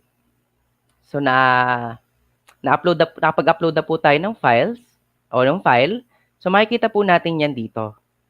Ayan. So, usually, naka-list type po siya. So, paano naman daw po natin lalagay? Kung halimbawa, picture, ang hirap hanapin kapag kapangalan lang. Meron po tayong option dyan. Dito tayo sa right corner, upper right, meron po tayong tinatawag na switch. Okay, hover lang natin. Switch view options. Ano bang gusto mong view? Or paano mo ba gusto makita yung mga files mo? Parang Explorer lang sa Windows. So, click lang natin yung drop down. Ayan. Yung current po natin ay list. And then, meron tayong compact list. Kapag compact list po yan, ayan po, ganyan pa din. Naka-compact lang po siya. Hindi siya yung masyadong madaming space. And then, meron din po tayo mas madali, yung mga tiles. Ayan, tiles po yan. Ibig sabihin, ganito po maging itsura ng inyong interface. So, makikita nyo na din po yung inyong in-upload agad-agad without opening it. Ganun po siya kadaling aralin po. Ayan. So, click lang po natin, in-upload nating file. Ayan po. Clickable naman po yan at mabu-view din po yan sa inyong web browser. Whether it is document or pictures, ma-open po yan. Okay, done uploading na po. Makita nyo po dito sa ating comment, done uploading. Next, papaano naman po tayo mag-create ng folder? So may makikita po tayo dito sa katabi ng upload ay yung tinatawag nating new or bago. Bagong ano? Anong bago? Folder ba? Document? PowerPoint, Excel, OneNote, or Forms? Depende sa inyo. So dito sa activity number 2 natin, gagawa tayo ng folder. So gagawa tayo ng folder by clicking New and then Folder. And then lalabas po yung ganyang interface. Paano nyo daw po gustong pangalanan yung inyong folder? Depende po sa inyo yan. Kasi po personal account po ninyo yan. Kayo po ang magde-decide ano ba ang pangalan yan. Kung gusto nyo bang mas magandang pangalan para madaling matandaan, para maging organized yung itong ating files. Yun po yung ating purpose. Para maging organized po tayo para sa ating paglalagay sa mga folder. As a teacher po kasi, ang dami or ng teaching person, napagdaanan nyo din po yan, yung mga maraming pinapasang files. And wala tayong backup. Okay. So, pangalanan natin siya ng babagad ng pangalan. So, example na lang. Wala tayong maisip eh. Kasi well-organized naman na yung ating folders. And then, create lang po. And then, meron na daw po. Nga po pala, may features din po siya na kung saan malalaman na din po niya kung meron pong pangalan na existing na. For example, ang dami niyo na pong files or folders. And then, naubusan na kayo ng idea anong pangalan ng folder. Example. Lagyan natin ng, for example, nakalik na po yung example. Ito na po siya lalabas. Yung folder na to. And then, click lang po natin yung folder. And then, lalabas na po yung laman ng nung nasa folder na yon. Okay? So, gawin po natin siya. Nasasabayan po ba ako? Mabilis po ba? Okay, done creating new folder. Kahit anong klaseng folder po, kahit ilan pa po ang gawin nyo, walang problema. Basta po malalagyan siya ng laman. Okay? So, dito po, pwede din po tayo mismo mag-upload kapag inopen po natin yung ating folder. Sa example po natin, na folder example, meron pong laman yung ating folder na example, na picture. Paano po natin siya lalagyan ulit ng file? All you have to do is to upload. Again, same process lang po siya doon sa labas. Ang pinagkaiba lang po niya, nag-a-upload tayo sa mismong folder. Yun naman pong kanina is nag-a-upload po sa labas. Okay. What if kung nai-upload mo siya sa labas, paano ko naman siya mailalagay sa folder o sa specific folder? So, ganun po yung gagawin natin. So, back lang po natin. Paano mag-back, sir? Dito po. Gagamit lang po tayo ng back key o yung ating tinatawag doon na katabi po ng sa taas po ng ating menu, back lang po. And then, babalik lang po agad kayo dun sa inyong folder or sa inyong account. Ayan po. Nasusundan po? Okay. So dito po, makikita po natin na nasa labas yung in-upload po natin. Ang activity number 3 naman po natin is maglalagay po tayo ng file sa specific folder na nasa OneDrive mismo. Yun po ang ating gagawin. Paano po natin gawin yan? So click lang po natin yung file. Hanapin muna po natin yung Okay, by the way, baguhin lang muna natin yung layout kasi mas madali siyang maayos kapag ang layout po niya is yung ganito. For me, kasi po, pag nag-aayos po ako ng file, mas maganda po pag naka-list view. Okay. Kahit ano po naman type nyo, pwede po siyang gawin. Sa akin po, example kasi ang gagawin ko po ay mano-mano. And then mamaya, yung madaling paraan. Paano po natin ilalagay yung file sa specific folder? So, ang gagawin po natin, hanapin lang po natin yung tatlong tuldok po doon sa file. And then may lalabas po. Huwag niyo mo siyang pipindutin. Ang gagawin niyo lang po, itong box na to, huwag niyo pong pipindutin ha. Ito po ang pipindutin natin. Click lang po. And then lalabas po yung tinatawag nating options. Marami pong option yan. And then self-discovery na din po yung iba dyan. Isipin niyo na lang po nasa Windows 10 po or Windows 8 na laptop po kayo na nagmamanage ng file. Ganon din po siya sa OneDrive. Okay? Huwag lang po tayo malilito doon. And then, pwede natin i-copy yung file or i-move natin yung file. So, gagawin po natin ngayon yung activity number 3, i-move natin yung ibang files na nasa labas sa specific. Paano sir? Wala po kaming nasa labas na file. Pwede po tayo mag-upload ulit ng file na nasa labas and then, gagawin po natin tong instruction na to. Okay, click lang po natin and then, move to. I-move daw po natin yung file saan? Sa specific folder po natin. Okay? So may makikita po tayo move one item. Click lang po natin yung your OneDrive. And then, lalabas na po dyan yung mga folder na ginawa po natin. Pipiliin lang po natin kung saang folder yon. Sa ating example, kiklik natin or hahanapin natin yung folder na example. So, click lang po natin. And then, move here. May another option po siya na kung saan is mag-create pa daw po tayo ng folder sa current folder natin. Minsan, ganun po tayo mag-organize ng files, no? Nasa isang folder, and then sa loob ng folder na yon may mga folders pa. Okay po? Ganun po yun eh. Ganun po siya gumagana. Then, kung ayaw nyo na po mag-create ng new folder, just move it here. Ayan. So, mawawala na po yung file at may nag-notice po kanina, saglit lang, na one item move to example. Ayan. And then, click lang po natin yung example na folder. And then, nandun na po yung ating file. And then, another method. Method number 2.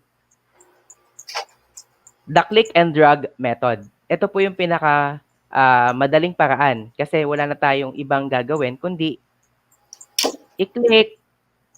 Pag kinilik po ninyo take note po, a reminder, pag kinilik po natin, huwag po natin bibitawan. Kasi po kapag kinilik po natin yan at binitawan agad, mag-o-open po yung file. Okay, so ang gagawin po natin, click lang po natin and then huwag pong bibitaw. Ilalagay po natin siya sa ating, okay, itaas ko lang po ng konti yung ating, yan, taas ko lang po ng konti. Nasaan po yung example yan. Click lang po natin, huwag bibitawan. And then, may makikita po tayong broken lines na may nakalagay po na move one file. Okay. So, ganun po siya gumagana. So, meron po tayong dalawang method para gawin yan. Okay? Comment done kapag nagawa na po natin yung mula activity 1 hanggang activity 3. Kasi nakapag-upload na po tayo, nakapag-create po tayo ng folder, nakapag-manage po tayo ng file. Okay. Applicable po ito sa ating pang-araw-araw na buhay. Kahit po mga estudyante, yung kanilang mga documents, po pwede nating i-backup din sa ating OneDrive.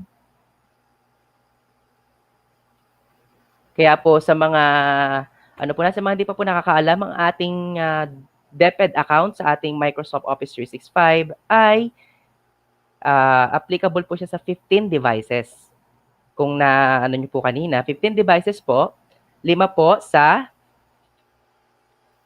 laptop, desktop, 5 po yun. 5 po sa tablet at 5 po sa smartphone. Okay, so total of 15 devices sa iisang account.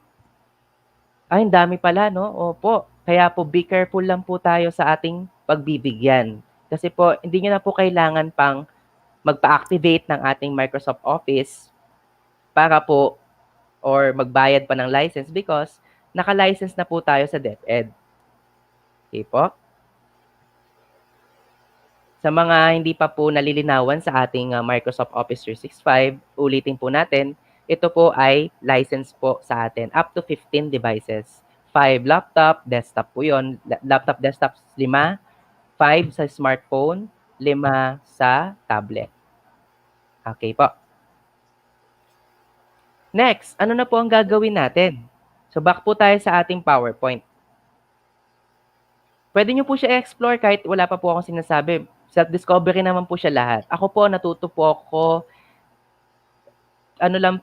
ayan, ganyan. Parang files lang po kasi siyang tinuring ko siyang file explorer lang po sa ating flash drive. Parang flash drive lang po siya. Nasa web nga lang. Yun po yung ating iisipin palagi. Ganun po tayo mag-files. Or kung gusto niyo po mag-sort, ayan po, may mga sort po yan. Depende po sa inyong type. O kung modified, hinahanap nyo po yung files. And then meron po tayong search kung hindi nyo po makita yung ating file na gustong hanapin. Basta alam nyo po yung file name, huwag nyo pong hulaan yung file name.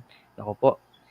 Okay, ngayon naman po, ituturo ko naman po sa inyo sa activity number 4 po natin, paano po tayo magsisync sa ating Windows laptop or Mac na laptop or desktop, ayan, ng ating files kahit po tayo ay hindi gumagamit ng web browser. Meron pong application si Microsoft na kung saan is built-in na siya sa mga naka-Windows 10 or 8. Kasi same naman po yan sa lahat. Windows 10 na po talaga yan lagi. Yung mga binibili po natin bagong laptop ay naka-Windows 10 na. And also, meron din siya sa Windows 8. What if kung naka-Windows 7 po tayo? Ano po ang gagawin natin? Mamaya ituturo ko po sa inyo sa mga naka-Windows 7 pa po, huwag po tayo mag-aalala. Makakasunod pa rin po tayo. Unahin ko lang muna po yung Windows 10 na naka-Windows 10 or naka-Windows 8. Okay, so paano po ang gagawin natin? Sa mga naka-Windows 10 or 8, meron po tayong built-in na application na po. No need to download. May built-in po yan. Pag sinabi pong built-in, pagkabiling po ng Windows 10 or ng laptop, inactivate nyo, ginagamit nyo na siya, may Windows, may OneDrive na po siyang application agad-agad. Paano po natin gagawin yon? So, ang gagawin po natin, share ko lang po yung screen natin.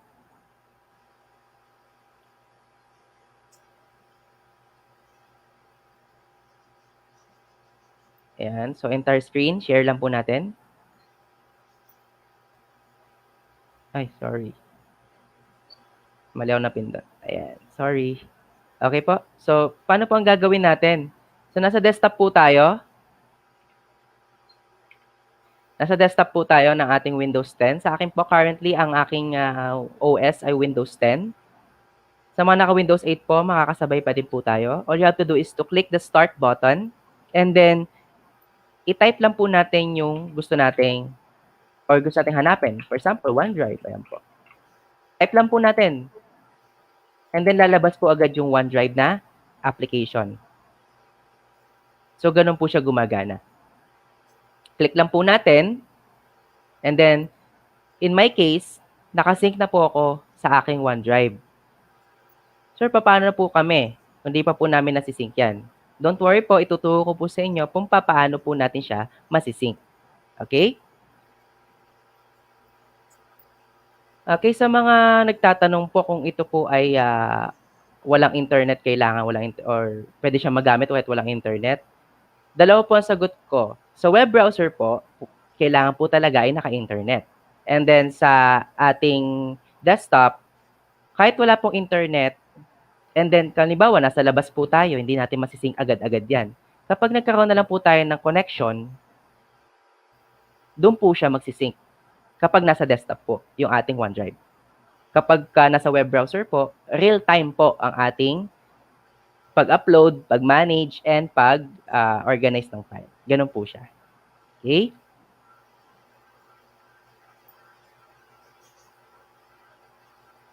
So, gawin po natin ulit. Paano po natin gagawin na magsisync po yung ating mga file sa desktop? So, click lang po natin yung ating web browser na may nakalagay na OneDrive. And then, simply search for sync na word. Siyempre, dali-dali natin hanapin. Nasa katabi lang po siya na upload. Ayan. So, click lang po natin yung sync.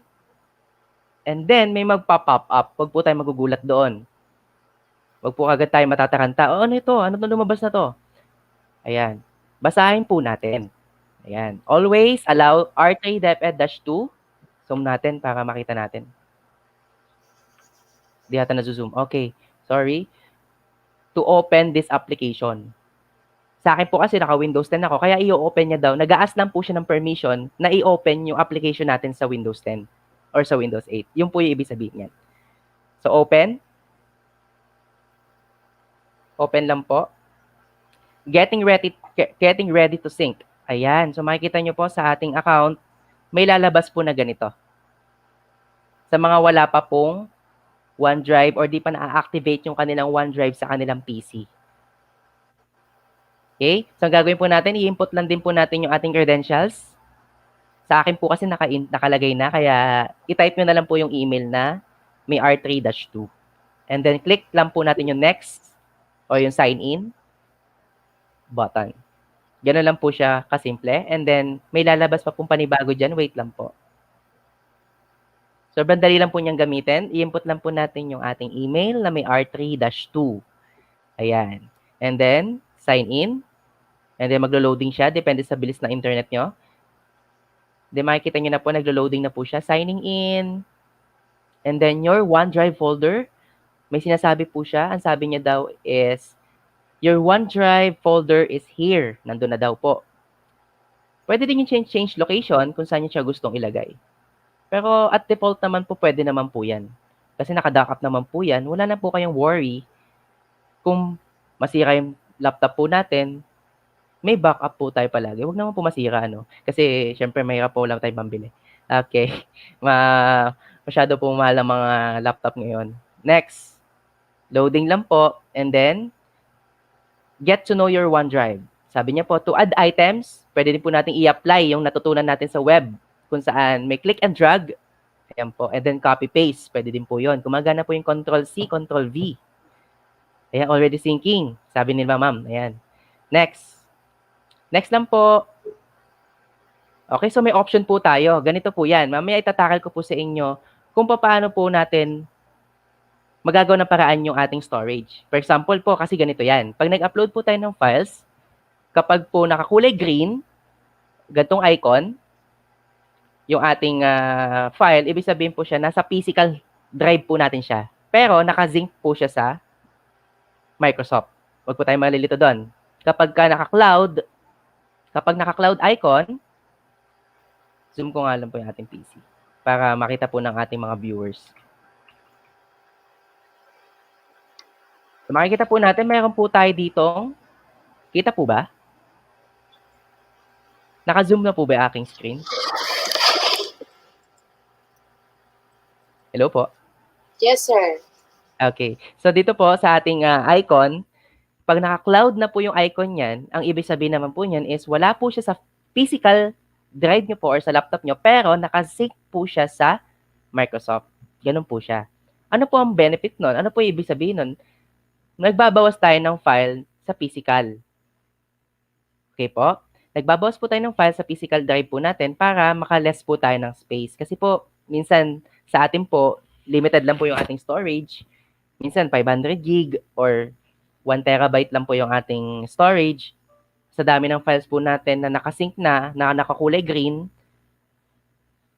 mapupuno po yung ating drive. Kaya ang ginagawa po natin, nagbabawas po tayo ng storage. But, naka-upload pa din siya sa Microsoft. Ganun po siya gumagana. Kaya po, wag po tayo malilito doon. Okay, next. And then loading lang po. All your files ready and on demand. Okay, sabi dyan, may ibig sabihin naman po nila dyan, online only, on this device, always available. Ganun lang din po siya. Halos same lang nga din po itong dalawang ito eh. Po? Next. And then, sabi dito, get the mobile app. Kung may app na po kayo, mamaya tuturo po sa inyo kung paano po mag-download ng app. Later na lang po natin yan. And then, your OneDrive is ready for you. So, click ko lang po yung X button. Ayan. And then, okay na po. Ganun lang po siya kasimple mag-sync. So, nagawa na po natin yung activity number 1, activity number 2, 3, and yung final po natin is yung mag-sync ng files sa ating PC. Okay, so OneDrive naman pa sa ating naka-Windows 7 naman po. May mga naka-Windows 7 pa po ba? Okay, so don't worry po. Ang gagawin lang po natin is to download the app. So, search lang po natin OneDrive download. Yun lang po natin minsan ginagawa yan eh. So, click lang po natin. Click lang po natin yung OneDrive download. May makikita naman po kayo dyan. Download for PC. Sa mga naka-Windows 10 po yan. Ayan, download OneDrive sa ating Microsoft OneDrive na, ayan. So makikita nyo po, may download or start OneDrive or download. Sa mga naka-Windows 7 po yan. And then once na download nyo po, click lang po natin yung install button. Next lang po yon. And then lalabas din po yung same interface kagaya nung kanina. To set up your account, input nyo lang po yung ating email na may R3-2. Yan lang po. Ganun lang din po siya. Umulit lang po yung ating step by step. Download lang po natin siya sa mga naka-Windows 7. Ayan. So sa ating last na top na section sa ating OneDrive,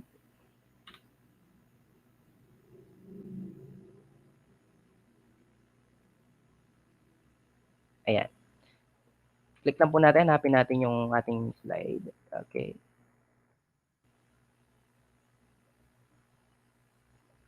Okay, nagawa na natin siya. Why cloud? It is flexible, up-to-date, and increased collaboration. Sa mga nagtataka po, sa mga may flash drive, hindi na po uso ngayon yan. Ang uso po natin ngayon ay sharing OneDrive.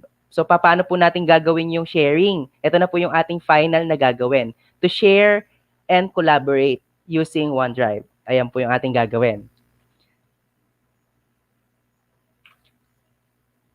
Ayan po. So, ang gagawin po natin is how to share your files or collaborate with your document or file. So, ang gagawin po natin, mag-upload lang po tayo ng document na kung saan is editable. For example, sa akin po, document is yung Microsoft Word document. Ayan. So, yan po yung gagawin po natin. Pag nakapag-upload na po tayo, masisimulan na po natin yung ating collaboration. But before we do that, alamin natin kung paano tayo mag-share ng files. Sharing is very simple. Okay po? Very simple lang po mag-share. Click lang po natin itong icon na to. Ito makikita nyo po na parang nakaliko po siya sa kanan. Ayan. Share po ang ating tawag dyan. Share. Wait lang po na mali akong pindot. Share lang po natin, and then meron pong lalabas dyan. Sa pag-share po natin ng files, be careful po. Kasi po, maaaring mamali tayo ng pagpapasahan. Paano natin mape-prevent po yan in the future? Naku po, may naka-Windows 95 po. Wala na po atang Windows Microsoft OneDrive because wala na pong support yan. Okay, yung Windows 7 nga din po, wala na din pong support. Natapos na po ang support niya noong January 2020. Ito po. Okay, so kaya po ang ina-encourage na po namin kayo na mag-upgrade. Pero optional naman po yan. Depende naman din pa rin po sa inyo yan. Ang mawawala lang naman po sa support is yung antivirus o yung security ng inyong laptop. Madali na siyang mabirusan, ma-ransomware or what. And then, pag-usapan natin ngayon yung paano tayo mag-share ng files. So lahat po tayo pumunta sa browser, nasa browser po tayo paano tayo mag-share ng ating file? Specific file po So share lang po natin. And then meron po tayong option dito. Siyempre ang nangunguna po dyan yung anyone with the link. Ibig sabihin po niya kahit sino pong pagpasahan nyo yan, mabubuksan po yan kahit hindi tiga DepEd. And then, dito po, madali naman din pong intindihin, people in DepEd Region 3-2. Yun lang po. Mga tiga DepEd R3 na may email na r3-2deped.gov.ph po ang makaka-access po ng file or ng link. And then, kung may napagpasahan na po kayo ng current files, ito po ay applicable sa mga gumagawa ng module. People with existing access, click lang po natin agad dyan. And then, specific people. Kung gusto niyo lang po na isang tao lang ang makakapag-share dyan, pwede po. By clicking this one. So, may example po tayo sa specific people. Madali naman po siyang intindihin. So, meron po tayong 4 na option. Okay? Next. Other settings. Click lang po natin. Okay, nawala. Ulitin natin. So, specific people po. Lahat po tayo gagawa. Kasi po, kung may kakilala po kayong mga non-teaching personnel or teachers po, pwede po tayo mag-collaborate. Ayan. So, allow editing. Click lang po natin yon yung option na to. And then, allow editing ba? Gusto nyo po bang i-edit niya yon or i-view lang? Kapag gusto nyo lang pong ipakita, huwag nyo pong i-click yan. Kung gusto nyo pong sabihan na mag-comment ka dun sa pinasa ko sa'yo. Kung may mali, halimbawa po, ito po ay applicable sa mga reviewers, sa mga nag-review po ng mga modules na ginagawa po ng mga teachers. Ayan. Allow editing or review only. So makikita nyo po yan. In review mode, people can only leave comments and suggest changes to the documents. Suggest lang po, pero hindi nila babaguhin. Lalagay lang po nila yung comment na kung saan kayo na po ang magbabago noon. No? And then,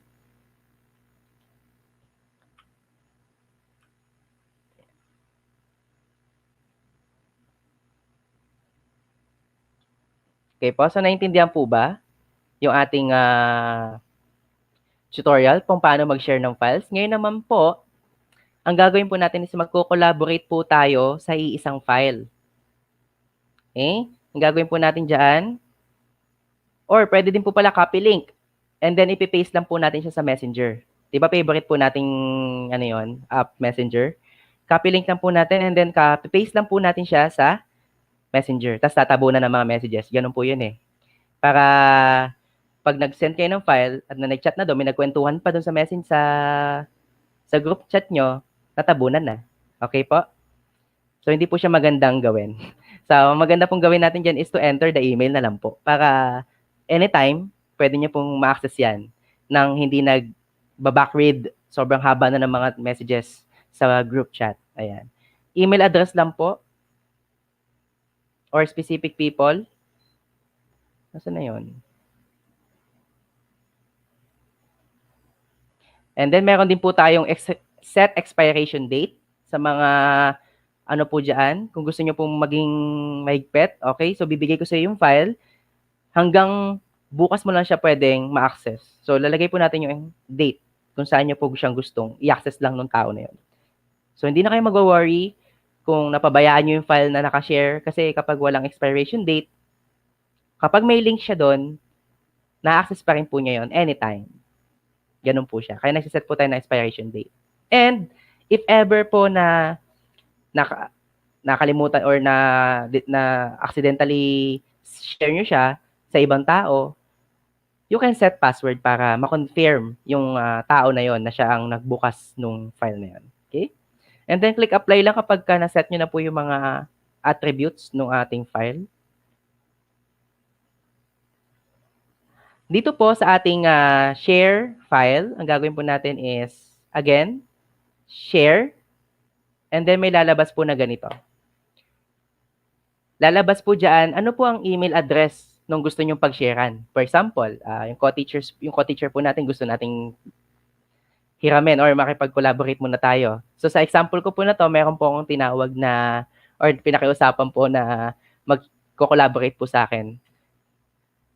Enter name, pwede pong name lang din. Or kung gusto niyo po, email address. Sa akin po, pangalan na lang po siguro. So, habang nagta-type po tayo, maganda po yan, may nakikita po tayong mga pangalan with their position. Ayan, so meron po dyan si Ma'am Chaser Gatchula po.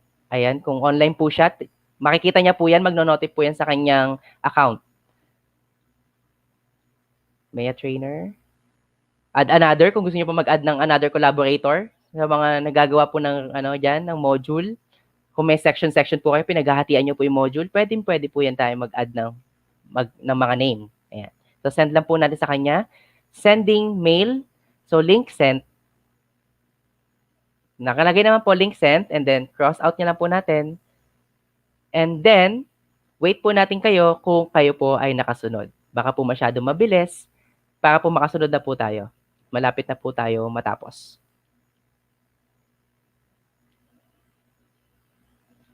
Okay, so sa mga hindi po nakaka-open ng kanilang account, make sure po na na-reset nyo po yung inyong password.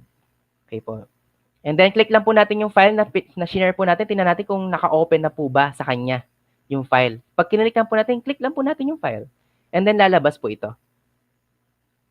Okay, so may bagal yung ating net, kaya yung ating loading is hindi mabilis. Ayan. So, para lang din siyang Microsoft Word na offline mode. Ayan. Na online mode, rather. Okay? And then, makikita po natin mamaya kung siya po ay nakapag-share. So, di po ata siya online. Any volunteer na lang po sa ating viewers or sino po pwedeng mapagsampulan. Ayan. Paano natin masishare ulit? Okay, so makikita niyo po may share button ulit po dito na kung saan if ever lang na malimutan po natin na, ay, si ano pala, kailangan pa natin ilagay dito. Ayan. Share lang po natin ulit. And then enter a name. So, sino po pwede sa inyo? Hello po? Sino po pwedeng sa inyo mapagsampulan? Sir, akin na lang po, sir. Okay, so pangalan na lang po natin, ma'am. Charis Escala po yung nakaregister sa akin. Charis. Okay po, Charis. Escala po. Dalawang S po, sir. C-H-A-R-I-S-S-E po.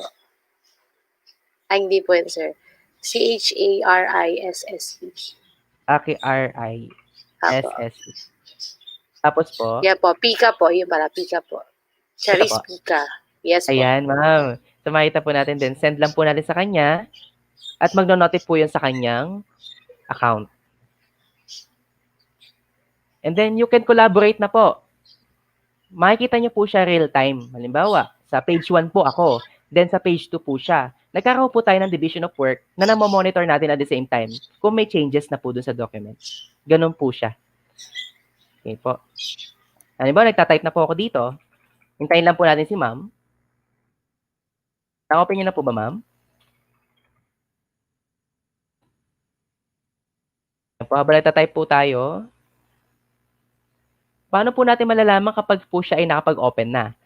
So, dito po makikita po dito sa tabi po ng share, sa kaliwa, yung kanyang profile picture o yung kanyang initial. Kapag wala pa po kayong profile picture. Initial po, dito sa banda na to.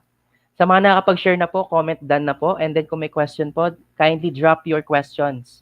Ayan po, para po malinawan agad-agad.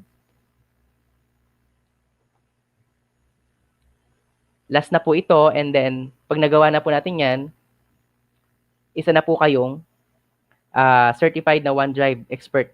Ayan. Hello po, ma'am? Loading pa po, sir. Loading pa daw po. Ayan. Kasi po, depende din po kasi talaga sa net yan, mga teachers. Ayan po. Depende po yan sa net. Sa bilis po. Kasi dito sa atin sa Philippines, pabagalan po yan. Okay. Already received na po, sir. Nakita ko na po.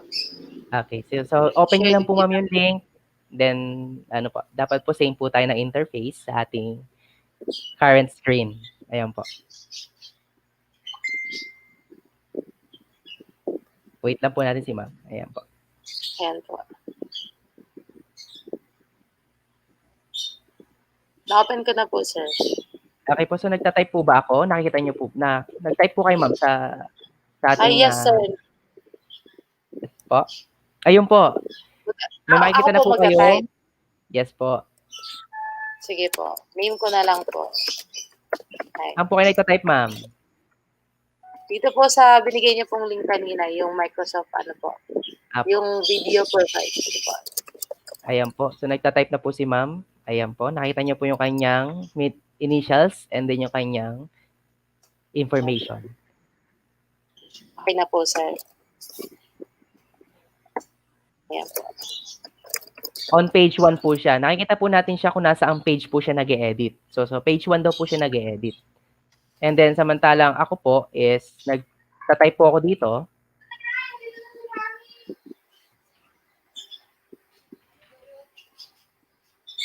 And then samantalang si ma'am is nakapag-type po siya dito sa taas. Ganun po siya. Real-time po yan na nagko-collaborate po kayo sa isang document. Ano po ba ang benefit nito? Kasi po ang ginagawa po ng iba, pansin ko lang po sa mga nasa messenger, kasi po yun, nasanay po tayo doon na gamitin. Pinapasa po natin yung file, lalo po sa mga nagagawa ng module, ang gagawin po, ipapasa yung file, syempre po, i-edit ni editor or ni layout artist. Then, bibigay na naman po yung bagong file, da-download po natin. And then, may i-edit na naman po, tapos po, papasa na naman. And paulit-ulit lang po yung nangyayari. And then, ang nangyayari po, hindi natin alam ano po doon ang na-edit na. Kung di pa po natin pinangalanan ng final na ito. Yun po ang ating benefit po dito. Pwede din po tayo mag-comment. Mag-comment po sa ating document.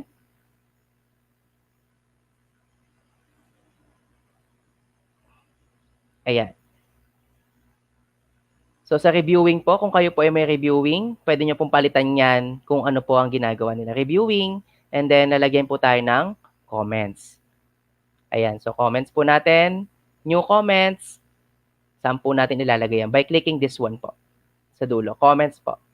Ayan, explore nyo na lang din po, dahil napakadali niya din po niyang matutunan. Para po, maging expert na po tayo lalo. Okay po, kung nagawa na po natin itong ginagawa natin ngayon na activity number 5, comment done.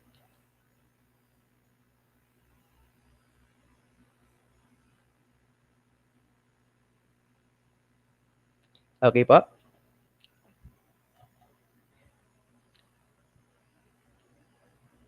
Comment done lang po para po malaman po natin kung may question ba or may nahihirapan po tayo sa isang part. Ayan. So, napakadali lang po. Unang-una, i-share lang po natin yung file using the share button. And then, enter a name of a specific people po na gusto nating makasalamuha or makakolab. Uso po yan ay collab. Ayan. Nagko-collab po tayo sa isang file.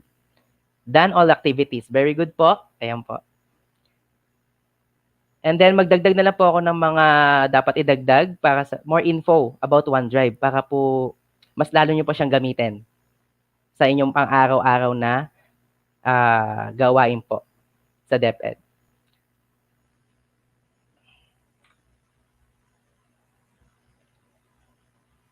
Para po matapos na tayo, okay? Ayan, so Y-Cloud, work on any device, document control and security, and environment friendly. Ayan. Di po kayo mangangapa dito. Napakadali niya pong gamitin. So, activity number 2, 3, and 4, and 5, nagawa na po yan. Okay, so yung di ko lang po napalitan yung activity, pero activity number 5 po yung collaboration. And then yung last po natin, paano po malalaman yung version history? May version history po yan para hindi na po tayo isip pa kung ano pong pangalan na ilalagay natin. Like for example, final na to, final draft, final na ito. Ang gagawin nyo lang po is to simply click po yung option. And then, hanapin lang po natin yung version history. Napaka-straightforward po niyan. Ano po, gusto kong alamin yung version history nitong file na to. Baka na-edit siya ng few minutes ago, hindi ko alam. Kasi kumain ako or naligo ko, tingnan natin kung may nagbago sa file. So, version history. So, makikita nyo na po yung version history. So, currently, naka-version 6 na po tayo kasi may nag-edit po 4 minutes ago. So, open file kung gusto lang po natin or simply click lang po natin yan. Yung ating version 6. Naka-version 6 na po tayo. Nang walang pinapangalang version 6 sa file. Ganun po siya kalupet. Okay po? So, yun lang po ang ating last. And then, additional na lang po sa storage. Kung may question po ka sa storage, ang storage po ng ating OneDrive, currently, sa DepEd po, ay naka 1 terabyte po tayo. Or equivalent to 1,024 gig of storage. Currently po yan, ha? Pero unlimited po yan. Sir, unlimited pero may 1 terabyte. Yes po. Kasi po, ganito po siya gumagana. I-issue niya po sa inyo yung 1 terabyte. Punuin niyo po yun kahit anong gusto niyo pong ilagay doon po pwede. Okay, make sure lang po na secured yun at hindi niyo siya na-share basta-basta. Kasi pag na-share niyo yan, magli-leak po yung file na yan. Be careful po. And then, what if kung mapupuno na po yung ating 1 terabyte? Kapag po napuno na po siya ng 90%, bibigyan niya po kayo agad-agad ng 5 terabyte. So, madadagdagan po siya ng magiging 5 terabyte na po siya. Yung ating storage. And then, ulitin lang po natin, 90% na puno mo. Wow, ang daming files na nilagay, pati yata sa kapitbahay na ilagay na. Ayan. So, 5%, 90% ng 5 terabyte, dadagdagan niya na naman ng 25. Ewan ko na lang po kung mapuno niya pa po yung storage na iyon. Okay? So, ganun po gumagana yung ating storage. Kaya ilagay nyo lang po ng ilagay yung file natin dito. Dahil po, makakatulong po ito kung para po sa atin na ma-access po yung files kahit saan. Sa pag-download naman po ng application sa ating smartphone, napakadali lang din po. Open lang po natin yung ating smartphone. Kung naka-Android po kayo, punta lang kayo sa Play Store and then i-search lang po natin yung OneDrive. Same process lang din po, ilagay po natin yung ating credentials. And then you're good to go po. Kung ano nakikita nyo po sa screen, so sa ating web browser, at kapag nakasync na po siya sa phone, ganun din po ang itsura niyan.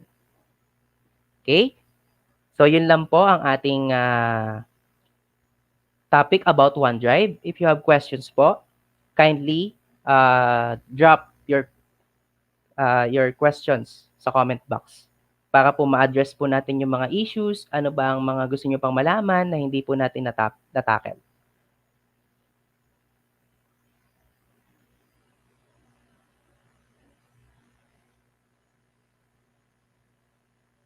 Okay po, kailangan po talaga ng strong internet connection sa pag-upload ng file. Ayan po, pag malaki-laki po ang ating i-upload, for example, gigabyte, ayan, kailangan po natin ng maganda-gandang internet. Kasi pag in-upload po natin yan, at naka 10 Mbps po kayo, equivalent po siya sa 1 Mbps, baka bukas po yan matapos.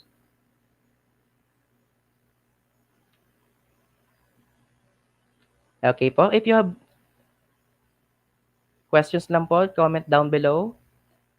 Kapag wala na po, at nasabi ko na po or na-impart ko na po sa inyo yung mga dapat na yung matutunan para po kayo ay maging isang OneDrive expert, pwede na po tayong matapos. Okay, so may nagsabi, gusto ko itong OneDrive na ito, salamat. Oh, thank you, sir. Thank you din po sa walang sawang pakikinig sa ating webinar. Napakalaking tulong po nito para po sa ating teachers and non-teaching personnel sa DepEd. Sharing, collaborating, managing files is easier with OneDrive. Again, this is Luigi Donato, signing off.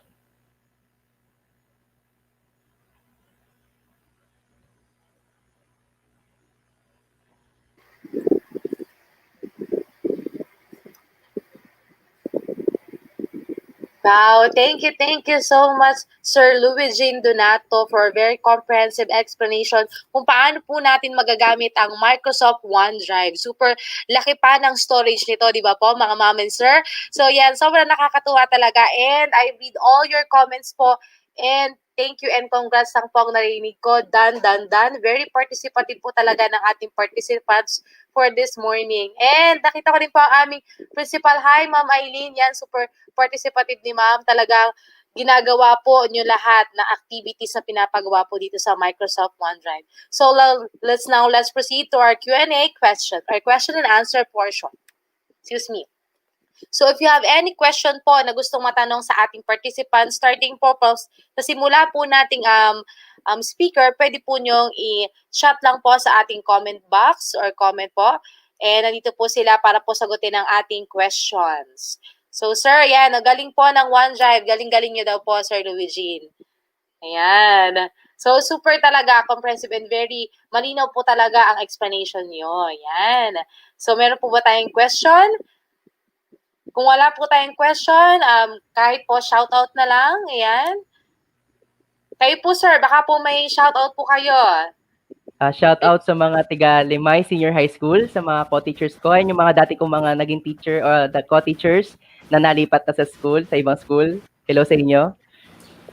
Hello po, ayan, sigurado po, sobrang proud sa inyo ang inyong school, especially mga naging teacher nyo. Yusod, meron po tayong question. Sir, meron po OneDrive sa mismong Microsoft account po namin. Pwede po ba doon po i-access ang OneDrive? Yes, definitely yes. Na talagang ma-access po natin yan using our email na DepEd ha. Wag po yung ating DepEd na personal. Kasi may mga ginatawag po tayong personal email at yung ating work email. Like, for example, yung ating DepEd R3-2 na email po. Thank you so much, sir. So, another question po. Di na po maka-access. Nag-request po for reset ng O365 account. Sabi po ni Ma'am Prince. Okay, so di na po ma-access nung na-request for reset ng Office 365. Meron po tayong segment na account recovery. So, napaka-comprehensive po noon. At sinisigurado ko po na masusundan nyo po iyon. Balikan lang po natin yung ating live na about sa account recovery po. Meron po step by step and hands-on kung paano po natin ma-recover yung ating account. Yes, that's right. That's right, sir. So, bumalik lang po tayo because this live po is recorded naman po. So, Yes. Next question po from Sir Jerry. Halimbawa po, sir, may dinagdag or inedit kami sa offline niya. Automatic po ba siyang ma-update sa OneDrive online? Yes. Basta po na connected po tayo sa internet. For example, kanina sinabi ko, nasa labas po tayo or nagdo-document ano po tayo sa labas and then wala pong internet. Pagka-uwi po natin at connected na po tayo sa internet, kusa po siyang magsisync. Okay, sir. Thank you so much, sir. So, another question. Yan, proud of you, sir. Keep it up. Sabi po ni Sir Ryan Jake Permesa. Okay, shout out kay Sir Ryan Jake. Ayan po. Co-teacher ko po yan dati sa Limay Senior High School. Ayan. Wow! Talagang super galing po ng student nyo ngayon. No? Yan ang speaker na po natin. So, yan. Ayan. Shoutout po. So, sa mga gusto pa po mag-question, just comment down lang po para po matanong po natin kay Sir and sa iba po nating speakers. Yan. So, puro shoutout po to habang wala pa pong question. Mag-shoutout po muna tayo sa mga school heads ng Orani District, Elementary and Secondary, pati po sa aming PSTS, Ma'am Arlene. Good morning. Shoutout din po sa Kapaeng ng Talimundok Elementary School at Boss Mario ng Sibul Elementary School. Good morning po. Mabuhay po kayo. Good morning, sir. Okay po ba Gmail account gamitin sa OneDrive? So another question po yun, sir. Luigi, okay daw po ba? Okay, I will answer that. Ang sagot po dyan ay pwede po. Ang Gmail account po natin basta po sa Microsoft po sa Microsoft po siya naka-integrate. For example, kapag nag-create po tayo ng bagong account sa Microsoft, gamitin lang po natin yung Gmail account o yung email natin. Kasi pag sinabing account po kasi doon kasama yung password eh. Ang paglilinaw lang po diyan sa Microsoft po, para makapag-sign in po tayo sa Microsoft OneDrive, kailangan po natin mag-sign up using Gmail email address. Tinatanggap po siya ni Microsoft. And then, meron po kayong 5 gig of storage po sa ating personal account. 5 gig po ang binibigay ni OneDrive, unlike po sa Google Drive. Kapag po personal account po natin yan, 15 gig po ang binibigay ni Google Drive. Pero si OneDrive po, dati po siyang 15 and then nabawasan hanggang 5. Ewan lang po namin kung bakit gano'n. Thank you so much, sir. So, yun po, ay Sir Cesar Valenzuela, I'm very sorry po kasi medyo natatabunan po yung question. If ever po, pwede niyo po ulit i-chat para po mabasa po natin ang inyong shout out. So, yan. Yan. Sir Eric Cunanan, thank you po. Sir Ray Vista. Hello po. Good morning, good morning. Good morning po. Sir Jerry Destura, thank you daw po. And andito po ang ating account or pwede po nating i-link yan para po ma-open natin. And always remember po na ang ating pong live is recorded. So pwede po natin siya balikan. And meron po kaninang lumalabas sa ilalim na mga redeem codes. So those are redeem codes po na pwede po natin magamit para po makuha natin yung specific certificate po na ibibigay po ng ating mga speakers. So yon. Ayan.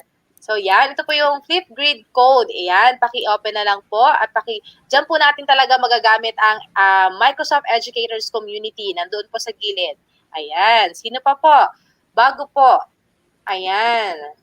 Pa-shoutout po sa school heads ng Orion District, especially po sa aming napaka-supportive na PSDS, Dr. Minerva Pierillo. Hello po, good morning, good morning. Ayan. Okay po, so wala na po ba?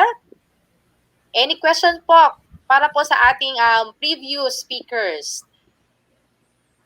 Wala na po? Ayan, so maybe wala na po. Again, thank you so much, sir. And to all the speakers po ngayong umaga, maraming salamat po. At pinaunlakan niyo po kami para po magbigay ng information po at magbigay po na suporta dito po sa ating bagong platform or this new normal education. Once again, wag po natin kakalimutan ang ating mga hashtag. So pwede po nating i-flash yung hashtag, sir. Yung hashtag SDO-Bataan or Bataan New Normal, hashtag online, offline, ready, and hashtag O365 Bataan. And that's it. Okay. That's Teacher Vina. So that's Teacher Vina po. I'm really sorry kasi po nagkaroon ako ng merong loss of connection lang po kaya lumabas po ako ng kwarto. So yun. Again, Yes, Ma'am Charis. Hello. Yes po. Yes, meron sir. lang akong isisingit ha. So sa mga na-announce ko na po ito last Friday sa mga kasama po nating school heads, yung pong schedule po ng DICT People Connect ay na-reschedule po starting from Wednesday sa bukas po ng hapon, Samal Senior High School 3 to 5, Samal National High School Annex. Ito po ay site survey pa lang po ito Then Thursday sa Webes, so site survey po 1 to 3 p.m. Hermosa National High School and 3 to 5 p.m. Balsic National High School. Then Friday po September 25 site survey ulit 1 to 3 sa JAG and 3 to 5 sa Bataan School of Fisheries. Then yung installation na po, yung actual installation ay magko-commence starting September 26 to October 20, 2020. So na lang po. So for further questions, queries po yung gagawin na preparation po doon sa site survey. So please contact po yung ating DICT Provincial Head, Mr. Adriel Miranda. So yan yung contact number 0917-628-8056 and Engineer Riza Regulacion, ang Provincial Engineer po ng DICT Bataan 0917-326-2078. Yun po. And another is yung ating process po ng mga kasama ng ating processing po ng ating O365 ay para po sa mga permanent employees, which is na kwento ko na po ito sa question and answer last Sunday. So kailangan po i-validate muna, kailangan ng yung school ID, full name, position. So yung valid DepEd G Suite email account para po ma-validate hanggang ngayon po. So and yung pong meron na, ito po yung provision natin. So yung distribution po ng ating approved of Office 365 that will be distributed to the school ICT coordinator in charge of data management, no? doon po namin i-distribute doon. And sila rin po ang i-monitor. So for any instance, ito po yung gagamitin natin, yung infographics na kulay green, at ipopost nyo lang po yan kung kayo po ay mag-account update at magpapareset, no? So indicate lang po yung school ID, full name, position, G Suite, DepEd email account, and Microsoft Office 365 email account. Huwag po kayo magsasagot sa Microsoft Office 365 ng yes, no, and other. Email account po ang kailangan po namin if you are issued, no? Pag hindi pa po kayo issued, balik sa dilaw. Diyan po, iba-validate muna. Pag meron na kayo at nagka-problema sa account, hindi nyo nilagyan ng recovery email or recovery phone number, yan po ay dito kayo sa kulay green. Yan po ano. And yung schedule po natin, sinabi po namin na ang cut-off po natin doon sa G Suite muna, yung deped.gov.ph, which is accessible via Google or gmail.com, is within 14 days sa ating SDO. Yung Office 365 is, yan po ipinaprocess pa po sa central office, kaya ang prefer po naming cut-off is Sunday sa pag-accept po sa inyo. Kasi Monday po yan kokolektahin ng central office. And the distribution, the following Saturday na po yan hanggang sa weekdays po na until ma-receive po namin yung approval from central office, no? So sa mga bago pa po, meron po kaming ibinigay pong online form. Inform na lang po, pakitanong na lang po kay Ma'am Ludivina Omanya, yung president natin ng BOPSA, and kay Ma'am Jane Robles. Hindi pa po yata niya na-acknowledge yung online form. So nag-create po ako ng GC. Okay? Thank you, Ma'am Charis. Back to you. Thank you so much, sir. So, mga information po natin came from our IT officer, Sir Richard Alboro. So, yon.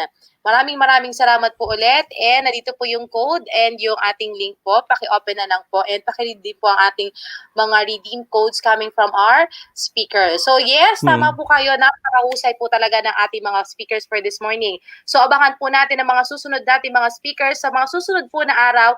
At sigurado po at hindi po tayo mapapaya dahil sila po ay tinrain ng Microsoft Philippines para po makapagbigay po ng linaw at makapagbigay po ng information regarding po sa Microsoft Office 365.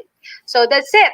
I think medyo medyo late na tayo ngayon. So again, once again, this has been your teacher Charis Pica of Gavin Elementary School na nagsasabi na ano pong nasabihin natin? Walang may iwan because in Microsoft 365, we learn as one. Goodbye and see you tomorrow.